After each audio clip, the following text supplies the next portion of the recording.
Hey guys, मैं doctor शरण और आप सबका स्वागत है हमारे इस यूट्यूब चैनल पर जिसका नाम है नीट बडी, जहां पे मैं आपको एनसीईआरटी बायोलॉजी के कॉन्सेप्ट्स एक्सप्लेन कर रहा हूं ताकि अपकमिंग नीट एग्जाम की प्रिपरेशन में आपकी थोड़ी सी हेल्प हो जाए और नीट एग्जाम में आप ज़्यादा से ज़्यादा स्कोर कर सको। स्टार्टिंग फ्रॉम टुडे हम इकोलॉजी यूनिट पढ़ने वाले हैं। अभी तक बायोलॉजी में जितने भी यूनिट्स हमने कवर किए वो हम इंडिविजुअल ऑर्गेनिज्म या इंडिविजुअल स्पीशी की बात कर रहे हैं, लेकिन कोई भी ऑर्गेनिज्म कोई भी स्पीशी इंडिविजुअली एग्जिस्ट नहीं करता है, वो एक ग्रुप में एग्जिस्ट करता है और उस ग्रुप को हम बोलते हैं पॉपुलेशन। सो इकोलॉजी यूनिट में जितने भी चैप्टर्स हैं, टोटल 3 चैप्टर्स हैं, तीनों चैप्टर्स का एम यही है कि हम इंडिविजुअल ऑर्गेनिज्म की बात नहीं करेंगे, हम कंप्लीट इकोसिस्टम की बात करेंगे, कंप्लीट पॉपुलेशंस की बात करेंगे, जहाँ पे डिफरेंट डिफरेंट ऑर्गेनिज्म एग्जिस्ट भी कर रहे हैं, इंटरैक्ट भी कर रहे हैं, सर्वाइव भी कर रहे हैं और इवॉल्व भी कर रहे हैं। ठीक है, so next 3 chapters are going to be from ecology. हम already human physiology, plant physiology, cell structure and function, biotechnology, biology in human welfare, ये 5 यूनिट्स कवर कर चुके हैं और आज हम ऑर्गेनिजम्स एंड पॉपुलेशन कवर करेंगे। अगेन, हर चैप्टर के हैंड रिटन नोट्स आपको मैं प्रोवाइड करता हूं, तो आज के वीडियो के भी डिस्क्रिप्शन बॉक्स में जाइए, वहां पे सबसे ऊपर आपको हैंड रिटन नोट्स का लिंक और उसके ठीक नीचे टेलीग्राम ग्रुप का लिंक, जहां पे मैं एमसीक्यूज आपको प्रैक्टिस के लिए प्रोवाइड कर रहा हूं, मिल जाएगा। जाके आप लोग उन लिंक्स को एक्सप्लोर कीजिए और वो हैंड रिटन नोट्स और टेलीग्राम ग्रुप ज्वाइन कीजिए। So without wasting much time, let's get started with organisms and population. सबसे पहले पॉपुलेशन है क्या, पॉपुलेशन को डिफाइन कैसे करते हो। ठीक है, अब मैंने क्या बोला, कोई भी ऑर्गेनिज्म इंडिपेंडेंटली एग्जिस्ट नहीं कर सकता, उसको जो अपनी स्पीशी के बाकी ऑर्गेनिजम्स है उनके साथ इंटरैक्ट करना पड़ेगा। जैसे ह्यूमन बीइंग है, ह्यूमन बीइंग क्या, होमो सेपियंस है, तो एक अकेला ह्यूमन बीइंग कभी एग्जिस्ट नहीं कर सकता, उसको बाकी ह्यूमन बीइंग्स के साथ इंटरैक्ट करना ही पड़ेगा, है ना। सो population is nothing but organisms of a particular species, of a particular species, एक स्पीशी के जितने भी ऑर्गेनिजम्स हैं हमारे पास। ठीक है, अब क्या हम पूरी दुनिया में जितने भी ऑर्गेनिज्म है उसकी बात करने वाले हैं? नहीं, एक वेल डिफाइंड जोग्राफिकल एरिया की बात करेंगे। ठीक है, organisms of a particular species that live in a well defined geographical area, live in a well defined geographical area. ठीक है, एक वेल डिफाइंड जोग्राफिकल एरिया में वो रह रहे हैं। ठीक है, अब जब वो एक जोग्राफिकल एरिया में रह रहे होंगे तो कुछ रिसोर्सेस होंगी जो कि वो शेयर करेंगे, है ना। Share and compete, share and compete for similar resources and क्योंकि सेम स्पीशी के ऑर्गेनिज्म है तो obviously they can interbreed among themselves, potentially interbreed constitutes the population। ठीक है, सिंपल डेफिनेशन है, अगर आप ब्रेक करके याद करने की कोशिश करो, बहुत सिंपल डेफिनेशन है। मतलब क्या, हमारे पास ऑर्गेनिजम्स है एक पर्टिकुलर स्पीशी के, ऑर्गेनिजम्स ऑफ अ स्पीशी। ठीक है, ये ऑर्गेनिजम्स एक पर्टिकुलर एरिया में सर्वाइव कर रहे हैं, एक पर्टिकुलर एरिया में रह रहे हैं। So we are talking about a particular area. ठीक है, ऑर्गेनिजम्स जो एक पर्टिकुलर एरिया में रह रहे हैं, क्योंकि वो एक ही एरिया में रह रहे हैं तो इनके बीच में इंटरैक्शंस होगा, और इंटरैक्शंस क्यों होंगे, क्योंकि हमारे पास सेम रिसोर्स है।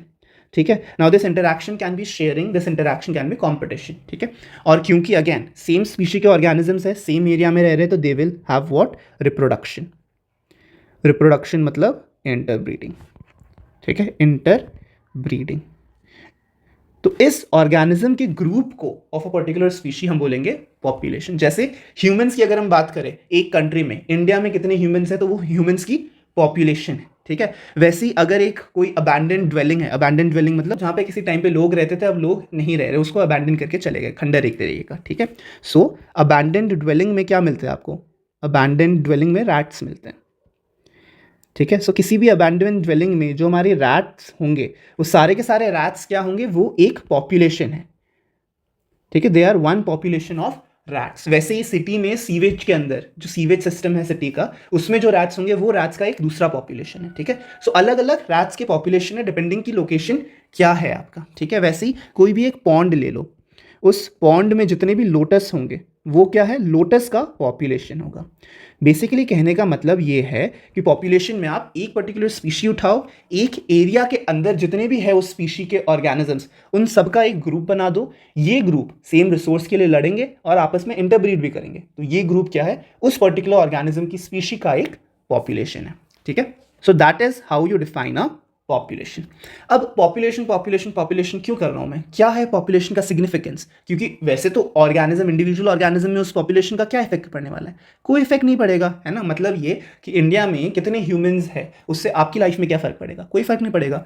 इंडिविजुअल ऑर्गेनिज्म की लाइफ में पॉपुलेशन से कोई फर्क नहीं पड़ता। लेकिन जितने भी हमारे इकोलॉजिकल प्रोसेसेस होते हैं वो पॉपुलेशन लेवल में काम करते हैं। फॉर एग्जाम्पल, जो आपका एवोल्यूशन होता है या जो आपका नेचुरल सिलेक्शन होता है, natural selection and evolution, natural selection and evolution, ये इंडिविजुअल लेवल पे काम नहीं करते, ये पॉपुलेशन लेवल पे काम करते हैं। पॉपुलेशन लेवल में काम करते हैं। मतलब क्या है इसका? मतलब ये कि आप अगर अबैंडन ड्वेलिंग लोगे एक, जहाँ पे हमारे पास बहुत सारे रैट्स हैं, ठीक है, बहुत सारे रैट्स हैं जो इस अबैंडन ड्वेलिंग में सर्वाइव कर रहे हैं, ठीक है। अब हो सकता है इस अबैंडन ड्वेलिंग में कुछ चेंज आ जाए। मतलब कि सपोज इस एरिया का टेम्परेचर अचानक से बहुत ज़्यादा बढ़ने लग गया, ठीक है। अब टेम्परेचर जब राइज होगा, टेम्परेचर राइज होगा तो जो रैट इनिशियली प्रेजेंट थे यहाँ पे, उनके पास तो वो एबिलिटी नहीं है हायर टेम्परेचर में सर्वाइव करने की, so these rats will die, ठीक है। लेकिन इनमें से कुछ रैट्स होंगे जो ये एबिलिटी डेवलप कर लेंगे और ये हायर टेम्परेचर में सर्वाइव कर जाएंगे। जब ये हायर टेम्परेचर में सर्वाइव करेंगे तो रैट्स की ये स्पीशी अपनी इंटरब्रीड करके नए रैट्स बनाएंगे। अब ये जो नए रैट्स बन रहे हैं इनके पास हायर टेम्परेचर में सर्वाइव करने की एबिलिटी है। मतलब ये कि जो एवोल्यूशन हुआ वो इंडिविजुअल लेवल पे नहीं हो रहा, मतलब बहुत सारे इंडिविजुअल रैट्स थे जो मर गए, लेकिन population as a whole rat का सर्वाइव किया। क्यों? क्योंकि एवोल्यूशन धीरे धीरे करके रैट्स की पॉपुलेशन में आया, एक इंडिविजुअल ऑर्गेनिज्म में एवोल्यूशन नहीं आएगा, ठीक है। इसलिए पॉपुलेशन समझना जरूरी है, क्योंकि जो भी हमारे प्रोसेसेस है, चाहे वो नेचुरल सिलेक्शन हो, चाहे वो एवोल्यूशन हो, जो भी प्रोसेसेस है सब पॉपुलेशन लेवल में ऑपरेट होते हैं। अब जैसे इंडिविजुअल की स्टडी के लिए हमारे पास डिफरेंट एट्रीब्यूट्स होते हैं, वैसे पॉपुलेशन की स्टडी के लिए भी हमारे पास अलग अलग एट्रीब्यूट्स होते हैं। एट्रीब्यूट्स मतलब तरीके या फैक्टर्स जिनके थ्रू हम पॉपुलेशन को स्टडी कर सकते हैं। सो कौन कौन से होते हैं पॉपुलेशन के एट्रीब्यूट्स? पॉपुलेशन एट्रीब्यूट्स, ठीक है। तो सबसे पहले देखो इंडिविजुअल में क्या होता है। इंडिविजुअल में इंडिविजुअल पैदा होता है, यानी इंडिविजुअल टेक्स बर्थ, यानी कि इंडिविजुअल लेवल में देयर इज आइदर बर्थ और डेथ, बर्थ और डेथ ऑफ इंडिविजुअल। बर्थ मतलब पैदा होना, डेथ मतलब मरना। लेकिन पॉपुलेशन की बर्थ और डेथ नहीं होती। पॉपुलेशन का एट्रीब्यूट है birth rate, birth rate and death rate, birth rate and death rate. क्या है बर्थ रेट, क्या है डेथ रेट, ठीक है, समझो जरा। पॉपुलेशन में birth rate is nothing but number of births per capita in a given time, मतलब कितने न्यू बॉर्न्स आए, number of births per capita. Per capita is the catch जो आपको याद रखना है, per capita in a given time. एक time period में पर कैपिटा कितने बर्थ हो रहे हैं उसको हम बोलते हैं बर्थ रेट। फॉर्मूला याद रखना है इसका, एनसीईआरटी में फॉर्मूला नहीं मेंशन्ड है लेकिन इससे न्यूमेरिकल्स आते हैं, इसलिए मैं आपको फॉर्मूला बता रहा हूँ, ठीक है। बर्थ रेट कैसे कैलकुलेट करते हैं, what is the formula? New individuals in given time, जो पैदा हुए इन गिवन टाइम, हमेशा टाइम फैक्टर कंसिडर करना है आपने, ठीक है। इन given time divided by initial number of individuals, initial number of individuals. एक एग्जांपल, ठीक है, सपोज एक पॉन्ड है जहां पे हमारे पास कितने 40 लोटस है, ठीक है, we have 40 lotus in a pond. एक साल में in one year these 40 lotuses gave birth to 8 new lotus, 8 new lotus in 1 year, ठीक है। So what is the birth rate of this pond? Birth rate of the pond will be new individuals, कितने आए new individuals? 8 divided by initial number of individuals, कितने थे initial number of individuals pond में? 40, so divided by 40, क्या होगा answer? 0.2, ठीक है। So what is the birth rate of the lotus population in the pond? It is 0.2, ठीक है। हम लोटस के पॉपुलेशन की बर्थ रेट की बात कर रहे हैं, ये इंपॉर्टेंट है, ये आपको याद रखना है, ऐसे न्यूमेरिकल्स आएंगे एग्जाम में भी पूछे जाते हैं, ठीक है। डेथ रेट क्या है? सेम चीज बट एक दो टर्म हम चेंज कर देंगे। सबसे पहले बर्थ रेट की जगह क्या आ जाएगा? Death rate. उसके बाद मैंने क्या बोला था? New individuals that are being born, यहां पे क्या आ जाएंगे? Number of individuals dying, number of individuals dying in a given period.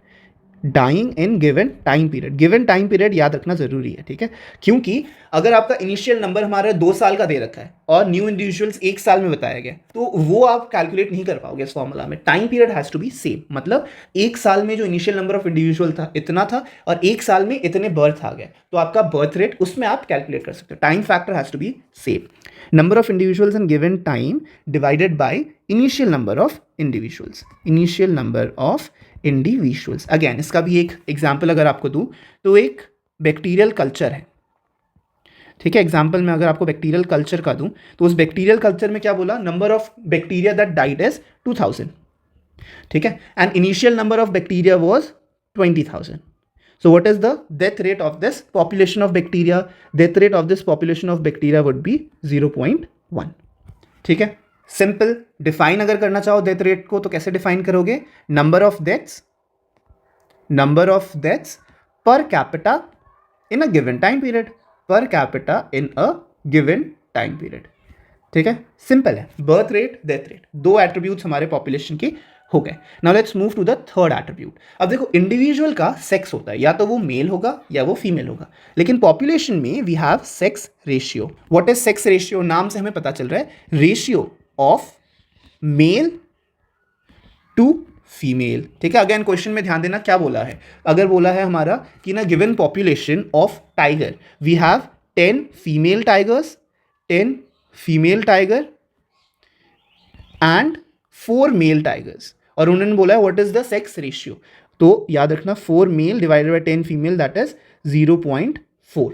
अगर उन्होंने बोला what is the ratio female tiger to male tiger, तो यही रेशियो उल्टा हो जाएगा, दैट इज 10/4। तो पहले किसको डिस्क्राइब करने को बोला है रेशियो में, दैट इज इंपॉर्टेंट। जो फैक्टर पहले बोलेंगे वो ऊपर आएगा, ठीक है। So male to female sex ratio भी होता है, female to male sex ratio भी होता है, बट पॉपुलेशन में याद रखना it is always the sex ratio of population and not individual sex, ठीक है। चौथा एट्रीब्यूट क्या है, इंडिविजुअल का क्या होता है, एज होता है, लेकिन पॉपुलेशन क्या क्या होता है, एज डिस्ट्रीब्यूशन होता है, ठीक है। ऑब्वियसली इंडिविजुअल में एक इंडिविजुअल है तो कितने साल का है वही बताओगे आप, लेकिन पॉपुलेशन में बहुत सारे इंडिविजुअल्स आते हैं एक पर्टिकुलर एज ग्रुप में, तो एज ग्रुप में कितने इंडिविजुअल्स है वो क्या है, हमारा एज डिस्ट्रीब्यूशन है, एज डिस्ट्रीब्यूशन, ठीक है। डिफाइन कैसे करोगे, percentage of individual in a given age group, ठीक है, percent of individuals in a given age group, in a given age group, वो है आपका एज डिस्ट्रीब्यूशन, ठीक है। सो ये 4 होते हैं हमारे एट्रीब्यूट्स पॉपुलेशन के, जो कि डिफरेंट है फ्रॉम द इंडिविजुअल एट्रीब्यूट्स, ठीक है। समझ आ गया इतना, गुड। अब एक कॉन्सेप्ट आता है यहाँ पे एज पिरामिड का, इंपॉर्टेंट है, इससे क्वेश्चंस आते हैं। What is age pyramid?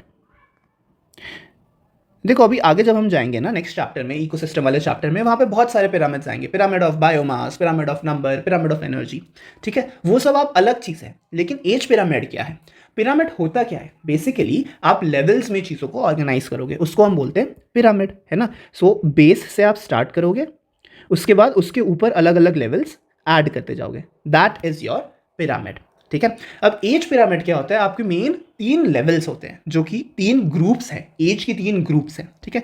क्या है ये 3 लेवल्स या 3 age groups? 3 age groups are nothing but reproductive age group, reproductive age group से आने से पहले क्या होता है, pre reproductive age group, and reproductive के बाद क्या होता है, पोस्ट रिप्रोडक्टिव एज ग्रुप, है ना, पोस्ट रिप्रोडक्टिव, ठीक है। Pre reproductive, post reproductive, reproductive, ये 3 हमारे एज ग्रुप्स है, या ये 3 हमारे पिरामिड्स के लेवल्स होने वाले, ठीक है। अब यहां पे क्या बोला मैंने, एज पिरामिड। एज पिरामिड है मतलब हम किस में फोकस करने वाले हैं, हम एज डिस्ट्रीब्यूशन पे फोकस करने वाले हैं। एज डिस्ट्रीब्यूशन में फोकस करेंगे मतलब ये कि एक पर्टिकुलर एज ग्रुप में जितने भी ऑर्गेनिज्म हैं, चाहे वो मेल हो चाहे वो फीमेल हो, सबको उस एक पर्टिकुलर लेवल में इंक्लूड करना है, ठीक है। ये चीज़ याद रखना, मेल है तो उसको इंक्लूड करेंगे, फीमेल है तो उसको इंक्लूड नहीं करेंगे, ये नहीं होता एज पिरामिड में, क्योंकि हम age as a criteria consider कर रहे हैं। तो जितने भी मेल्स हैं जितने भी फीमेल्स हैं, सब के सब उस एक पर्टिकुलर लेवल में इंक्लूड होंगे, ठीक है। तो जब हम एज पिरामिड बनाते हैं इन 3 पॉपुलेशन लेवल्स का, इन 3 एज ग्रुप्स का, तो हमारे पास 3 टाइप के पिरामिड्स बनते हैं। सबसे पहला क्या है हमारा, expanding type of population. Expanding type of population क्या होता है, इसमें हमारा pre reproductive age group is larger than our reproductive age group which is still larger than our post reproductive age group, ठीक है। मतलब ये हमारा ये क्या है, प्री रिप्रोडक्टिव ठीक है, उसके बाद क्या है हमारा रिप्रोडक्टिव एज ग्रुप, और उसके बाद क्या है पोस्ट रिप्रोडक्टिव। तो pre reproductive is always larger, ठीक है, pre reproductive is always larger than reproductive which is still larger, reproductive is still larger than post reproductive, post reproductive, ठीक है। So that is your expanding type of population. अब समझो जरा इस बात को, इस टाइप के पिरामिड को, इस टाइप के पॉपुलेशन को हमने एक्सपैंडिंग क्यों बोला है? हमने एक्सपैंडिंग इसलिए बोला है क्योंकि ये पॉपुलेशन एक्सपैंड हो रही है, मतलब कि एक टाइम आएगा जब प्री रिप्रोडक्टिव एज ग्रुप में जितने भी ऑर्गेनिज्म है वो रिप्रोडक्टिव में जाएंगे। अब जैसे ही वो रिप्रोडक्टिव में जाएंगे तो वो रिप्रोडक्शन करेंगे और अपना पॉपुलेशन और इंक्रीज करेंगे, पॉपुलेशन इंक्रीज करेंगे मतलब पॉपुलेशन एक्सपैंड होगा, है ना। और जो हमारा पोस्ट रिप्रोडक्टिव वाला ग्रुप है ऑर्गेनिजम्स का, दे विल डाई अल्टीमेटली, है ना। मतलब पोस्ट रिप्रोडक्टिव मतलब रिप्रोडक्टिव एज को इन्होंने क्रॉस कर लिया है।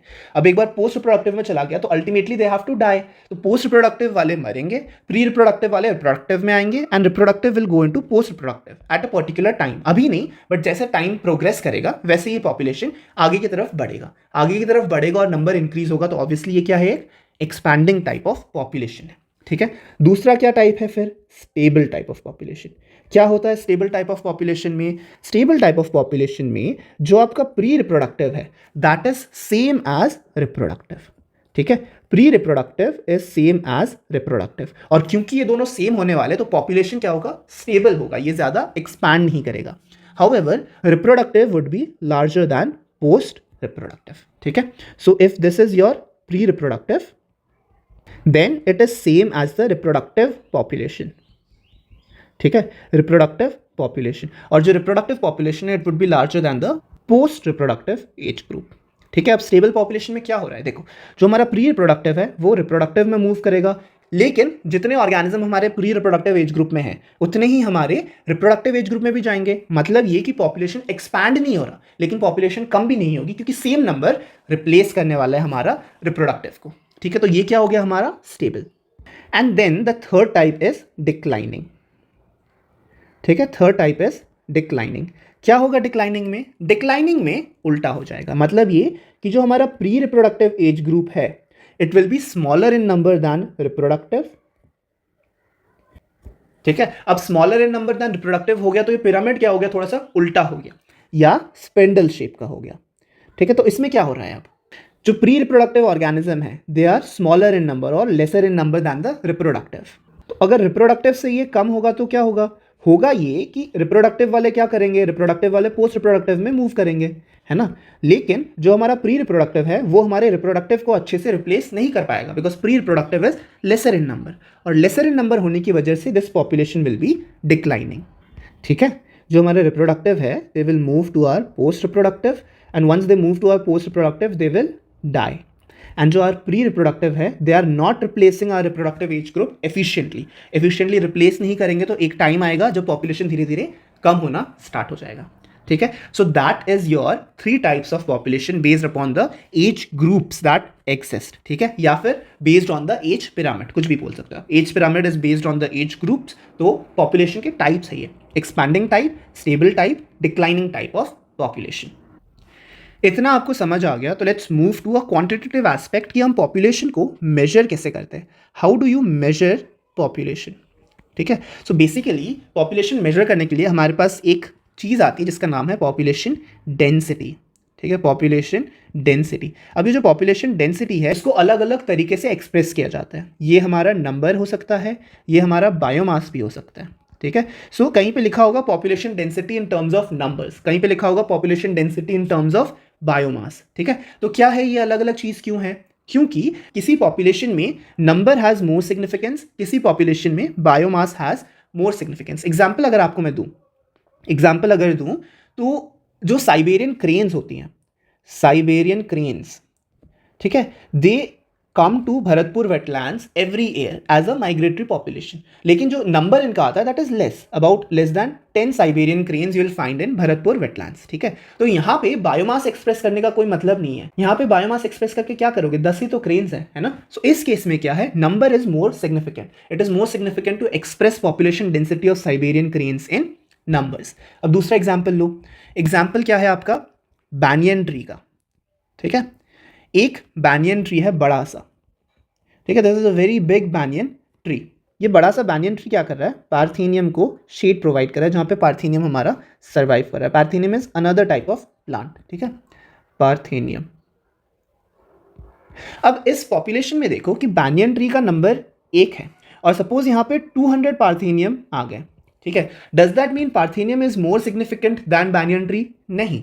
क्यों? क्योंकि banyan ट्री की कैनोपी की वजह से ही पार्थेनियम सर्वाइव कर रहा है, ठीक है। पार्थेनियम प्लांट सर्वाइव उसी की कैनोपी की वजह से कर रहा है।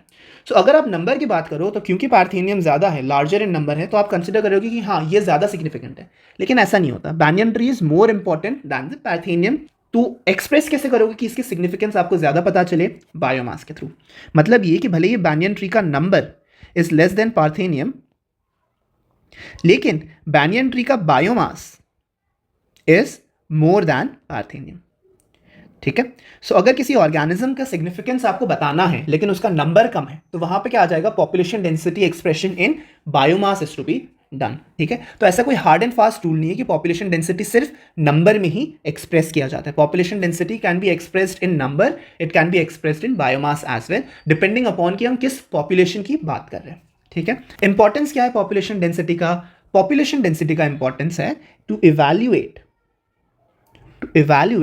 effects of ecological processes, ठीक है। मतलब ये कि बहुत सारे इकोलॉजिकल प्रोसेसेस होंगी, आगे मैं आपको बताऊंगा, चाहे वो किसी टाइप का पॉपुलेशन इंटरैक्शन हो, चाहे वो किसी टाइप का कॉम्पिटिशन हो, म्यूचुअलिज्म हो, है ना, कॉमेंसालिज्म हो, डिफरेंट टाइप्स के पॉपुलेशन इंटरैक्शंस हैं।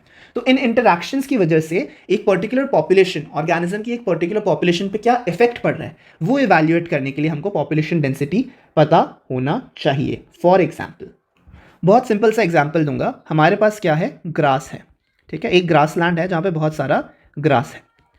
अब क्या, इस ग्रास लैंड में हमने क्या इंट्रोड्यूस किया, हमने डियर इंट्रोड्यूस किया, दिस इज द डियर, ठीक है।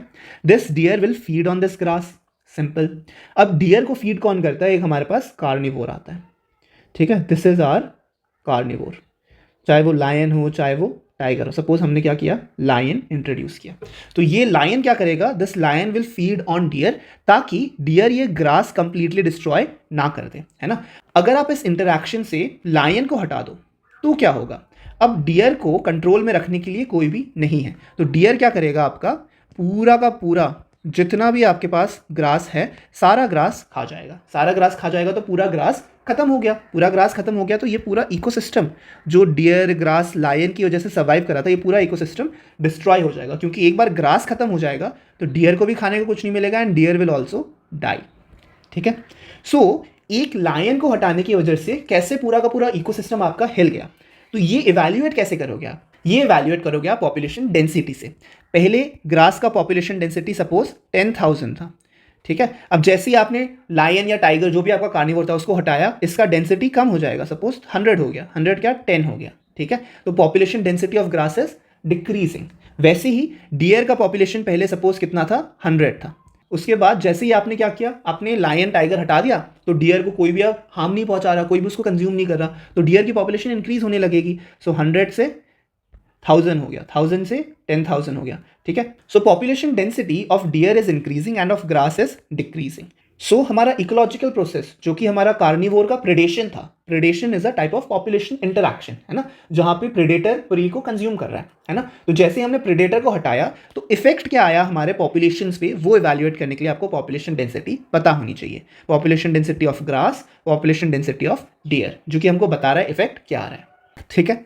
लेकिन अभी तक मैं जो आपको बता रहा था वो एब्सोल्यूट पॉपुलेशन डेंसिटी, आपको आंखों देखिए पता चल रहा है कि इतना आपकी पॉपुलेशन डेंसिटी है, कंप्लीट काउंट, ठीक है, that is your absolute population density.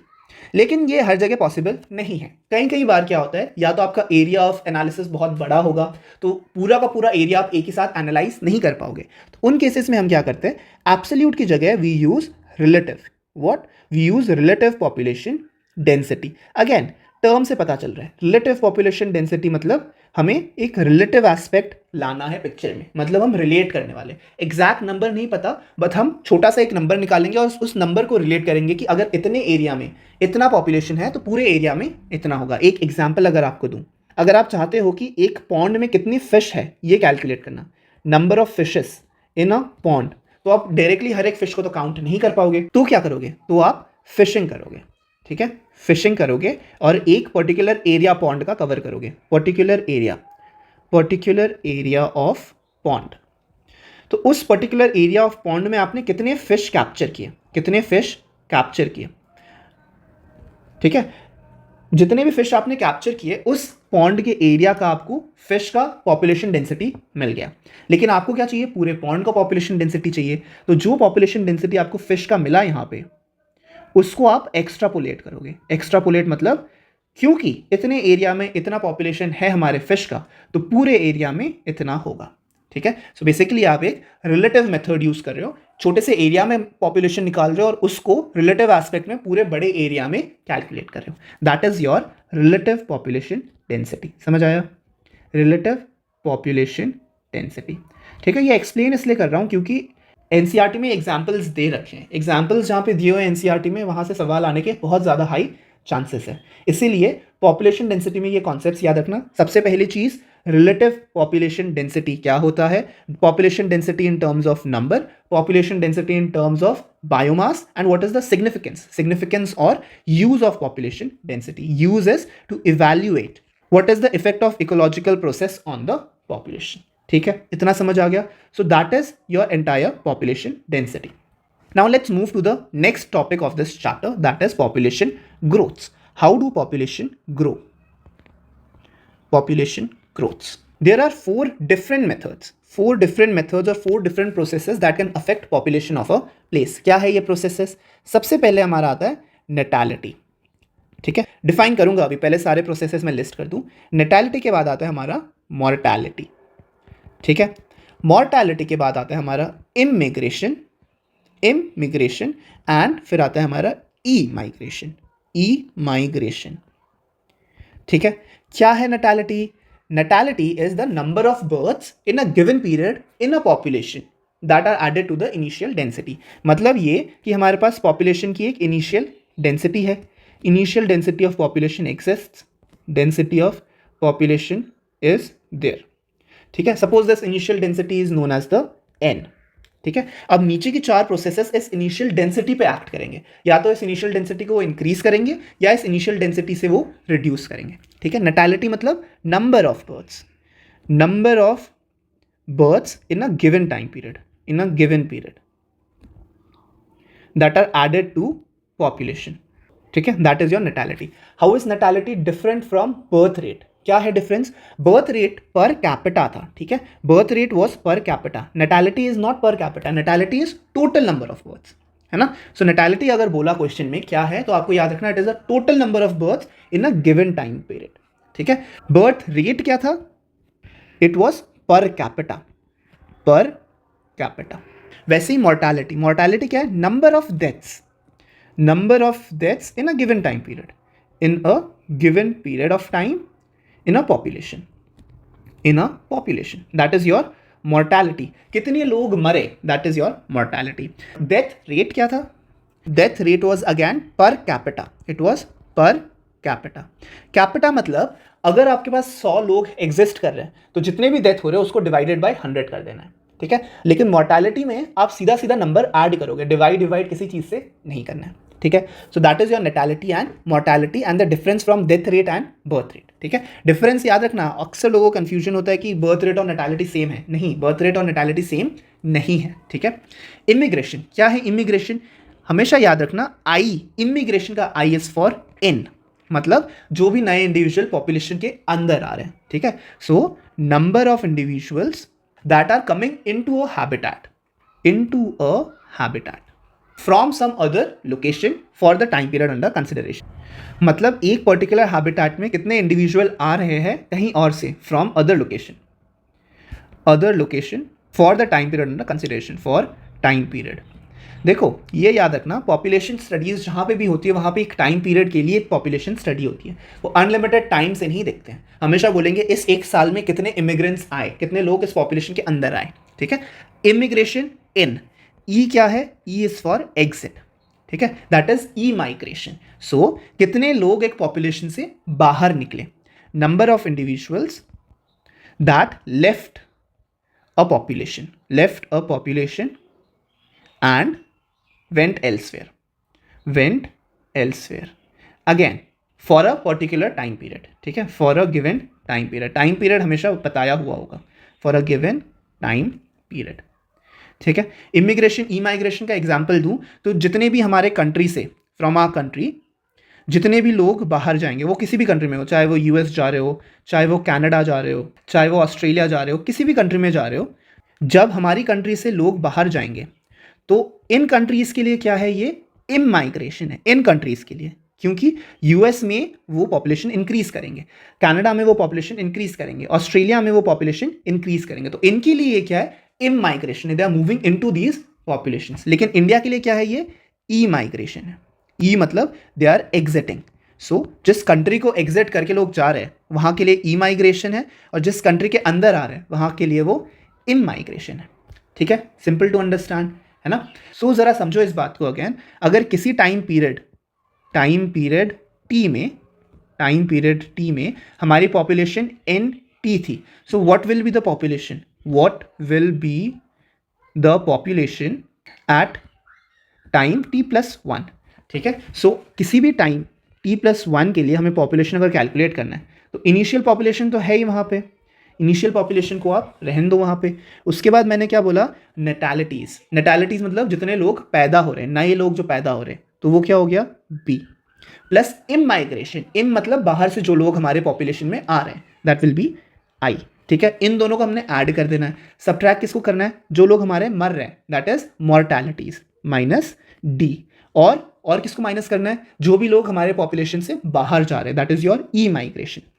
So your population at time t+1 would be expressed as population at time t plus number of births plus number of immigrations minus number of deaths minus number of people who have moved out of your country, ठीक है, समझ आ गया, simple है। So that is your entire population calculations, की population calculate कैसे होते हैं, और वो 4 प्रोसेसेस जो कि पॉपुलेशन को अफेक्ट करेंगी। अगेन जब हम पॉपुलेशन की बात कर रहे हैं, हम एक पर्टिकुलर स्पीशी की बात कर रहे हैं, ठीक है। सो नेटालिटी में भी एक स्पीशी के कितने बर्थ्स हो रहे हैं वो याद रखना है। सपोज हम ह्यूमन स्पीशी की बात करें for a given time period, suppose 1 year, और जो प्लेस हम स्पेसिफाई कर रहे हैं वो हमारी कंट्री है इंडिया, ठीक है। सो एक साल में कितने लोग पैदा हुए हमारी कंट्री में, दैट विल बी आवर नेटालिटी, ठीक है। वैसे ही एक साल में हमारी कंट्री में कितने लोग मरे, that will B mortality.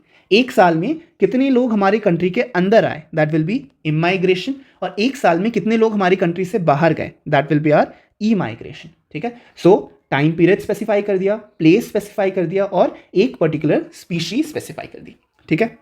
Normally अगर कोई पॉपुलेशन है जो मूव नहीं कर रही, ठीक है, if there is one population जो मूव नहीं कर रही, तो most important factors are birth and death. मतलब कि अगर किसी फैक्टर की वजह से डेथ हमारा ज़्यादा होगा तो population will be what, reducing in number. अगर किसी वजह से डेथ हमारा कम हो गया तो पॉपुलेशन विल इंक्रीज। सिमिलरली अगर किसी फैक्टर की वजह से बर्थ हमारा ज़्यादा हो रहा है तो पॉपुलेशन विल इंक्रीज, एंड अगर हमारा बर्थ कम हो रहा है तो पॉपुलेशन विल डिक्रीज, ठीक है। लेकिन अगर नया हैबिटाइट हम कॉलोनाइज कर रहे हैं जहाँ पे पहले कोई उस स्पीशी का ऑर्गेनिज्म नहीं था, तो जब कॉलोनाइजेशन होता है किसी नए हैबिटेट का, उस केस में हमारा immigration and emigration are important, ठीक है। Normally birth and death are important, colonization के टाइम में immigration and emigration are important, ठीक है, समझ आ गया इतना। तो ये है वेरियस फैक्टर्स जिसके थ्रू आपकी पॉपुलेशन ग्रो करती है। अगेन ये फॉर्मूला याद रखना, इससे क्वेश्चंस आएंगे, ठीक है। क्वेश्चंस आए हैं पहले भी और अब की बार भी क्वेश्चंस इससे आ सकते हैं, ठीक है। एक डायग्राम है यहाँ पे, सिंपल सा डायग्राम है, बट वो मैं आपको बता दूं ताकि आपको कंफ्यूजन आगे जाके कभी भी ना हो, कि हमारी जो पॉपुलेशन डेंसिटी है, जो 4 फैक्टर्स मैंने आपको बताया, वही 4 फैक्टर्स इस डायग्राम में बताया गया है कि कैसे इसमें 4 फैक्टर्स का मूवमेंट हो रहा है। तो जो हमारा पॉपुलेशन डेंसिटी है, नेटालिटी क्या करता है, natality will add to this population, है ना, सही बात है, और mortality will reduce this population, mortality will reduce this population, ठीक है। Immigration will add to this population, immigration will add to this population, and immigration will reduce this population, immigration will reduce this population, ठीक है। So this is the flow chart kind of diagram जो NCERT में दे रखा है, simple है, जो formula में बताया, जो चीज़ें मैंने बताई, जो डेफिनेशन बताई, उसी से ये पूरा फ्लो चार्ट डिराइव किया गया, ठीक है। सो अगेन फॉर्मूला इंपॉर्टेंट है, याद रखिएगा। Now let's move to the growth models that exist for a population. ठीक है, पहले हमने कहाँ पे बात की ग्रोथ मॉडल्स की, राइट, प्लांट ग्रोथ में हमने ग्रोथ मॉडल्स की बात की। जैसे ग्रोथ मॉडल्स वहाँ पे थे वैसे ही कुछ ग्रोथ मॉडल्स यहाँ पे भी होंगे, ठीक है। लेकिन यहाँ पे समझने वाली चीज़ ये है कि हम यहाँ पे एक ऑर्गेनिज्म की ग्रोथ की बात नहीं कर रहे हैं, हम यहाँ पे पॉपुलेशन की ग्रोथ की बात कर रहे हैं। तो कंफ्यूज नहीं होना, प्लांट ग्रोथ मॉडल अलग है, सिमिलर है लेकिन वो अलग है। वहाँ पे एक प्लांट की ग्रोथ की बात कर रहे हैं, यहाँ पे जो ग्रोथ मॉडल्स मैं डिस्क्राइब करने जा रहा हूँ यहाँ पे हम पॉपुलेशन की ग्रोथ की बात कर रहे हैं। सो हमारे पास दो टाइप के ग्रोथ मॉडल्स हैं। सबसे पहला है एक्सपोनेंशियल ग्रोथ मॉडल। एक्सपोनेंशियल, क्या होता है एक्सपोनेंशियल ग्रोथ मॉडल में? अब देखो, मैंने क्या बोला कि पॉपुलेशन जो है हमारा, वो पॉपुलेशन में हो क्या रहा है, पॉपुलेशन में कुछ इंटरैक्शंस हो रही होंगी, कुछ खुद की स्पीशीज के ऑर्गेनिजम्स के साथ, कुछ किसी दूसरे पॉपुलेशन के साथ इंटरैक्शंस हो क्यों नहीं है? क्योंकि हमारे पास नेचर में कुछ रिसोर्सेस हैं जो ये पॉपुलेशन शेयर करने वाले या कंपीट करने वाले। यही बताया था पूरे डेफिनेशन में, यही बताया पॉपुलेशन के, है ना। अब जब रिसोर्सेज ये शेयर करेंगे तो ऑब्वियसली रिसोर्सेज लिमिटिंग होंगी, तभी ये शेयर कर रहे हैं, है ना। लिमिटिंग मतलब एक लिमिटेड पॉइंट तक की वो रिसोर्सेज होंगी, उसके बाद वो रिसोर्स खत्म हो रहा होगा, तभी तो यहाँ पे शेयरिंग एंड कॉम्पिटिशन चल रहा है। लेकिन अगर अगर फॉर अजम्पशन हम ये मान लें कि हम रिसोर्स जो लिमिटेशन है उसको हटा दें, मतलब ये कि resource is unlimited, resource is unlimited, ऐसा होता नहीं है लेकिन अगर हम ऐसा मान लें कि रिसोर्स अनलिमिटेड है तो क्या होगा? तो हमारा एक्सपोनेंशियल ग्रोथ आएगा, ठीक है। एक्सपोनेंशियल ग्रोथ और जियोमेट्रिक ग्रोथ भी कहते हैं इसको। एक्सपोनेंशियल और जियोमेट्रिक ग्रोथ आएगा। क्यों आ रहा है ये? Because resources are made unlimited, ठीक है। यही चीज़ अगर आप मैथमेटिकल इक्वेशन में एक्सप्रेस करना चाहो तो कैसे एक्सप्रेस करोगे? dn/dt इक्वल्स b-d/n, ठीक है। ये इक्वेशन जो अगेन आपको याद रखना है। यहाँ पे n क्या है? n is your initial population size, ठीक है। n is your population size. b क्या है? b is your birth rate. अब यहाँ पे क्या बोल रहा हूँ मैं? Birth rate. पिछला फॉर्मूला जो मैंने बताया था पॉपुलेशन ग्रोथ में, वहाँ पे क्या बोलता था? नेटालिटी। नेटालिटी क्या था? Number of births, birth rate नहीं था। यहाँ पे क्या बोल रहा हूँ मैं? बर्थ रेट, ठीक है। d क्या है? d is your death rate, ठीक है। It is death rate. And dn/dt क्या है? It is the change in population, change in population in a given time, population in time t, ठीक है। सो ये फॉर्मूला याद रखना, dn/dt equals birth minus death into n। अब ये जो बर्थ माइनस डेथ है ना, इसी को हम बोलते हैं क्या? r। What is r? r is the intrinsic rate of natural increase, intrinsic rate of natural increase, natural increase। Again simple English है, सब कुछ बता रहा है ये। इंट्रिंसिक मतलब पॉपुलेशन की अपनी अंदर की एबिलिटी, इंट्रिंसिक मतलब with in. So this is ability of population itself. हम बाहर से कुछ नहीं कर रहे हैं, बाहर से कुछ करते हैं तो क्या आता है? इमिग्रेशन एंड ई माइग्रेशन, है ना। लेकिन हम बाहर से कुछ भी नहीं कर रहे, हम पॉपुलेशन को खुद ग्रो करने दे रहे हैं। So this is intrinsic ability of population, ठीक है। पॉपुलेशन की खुद की एबिलिटी, ठीक है।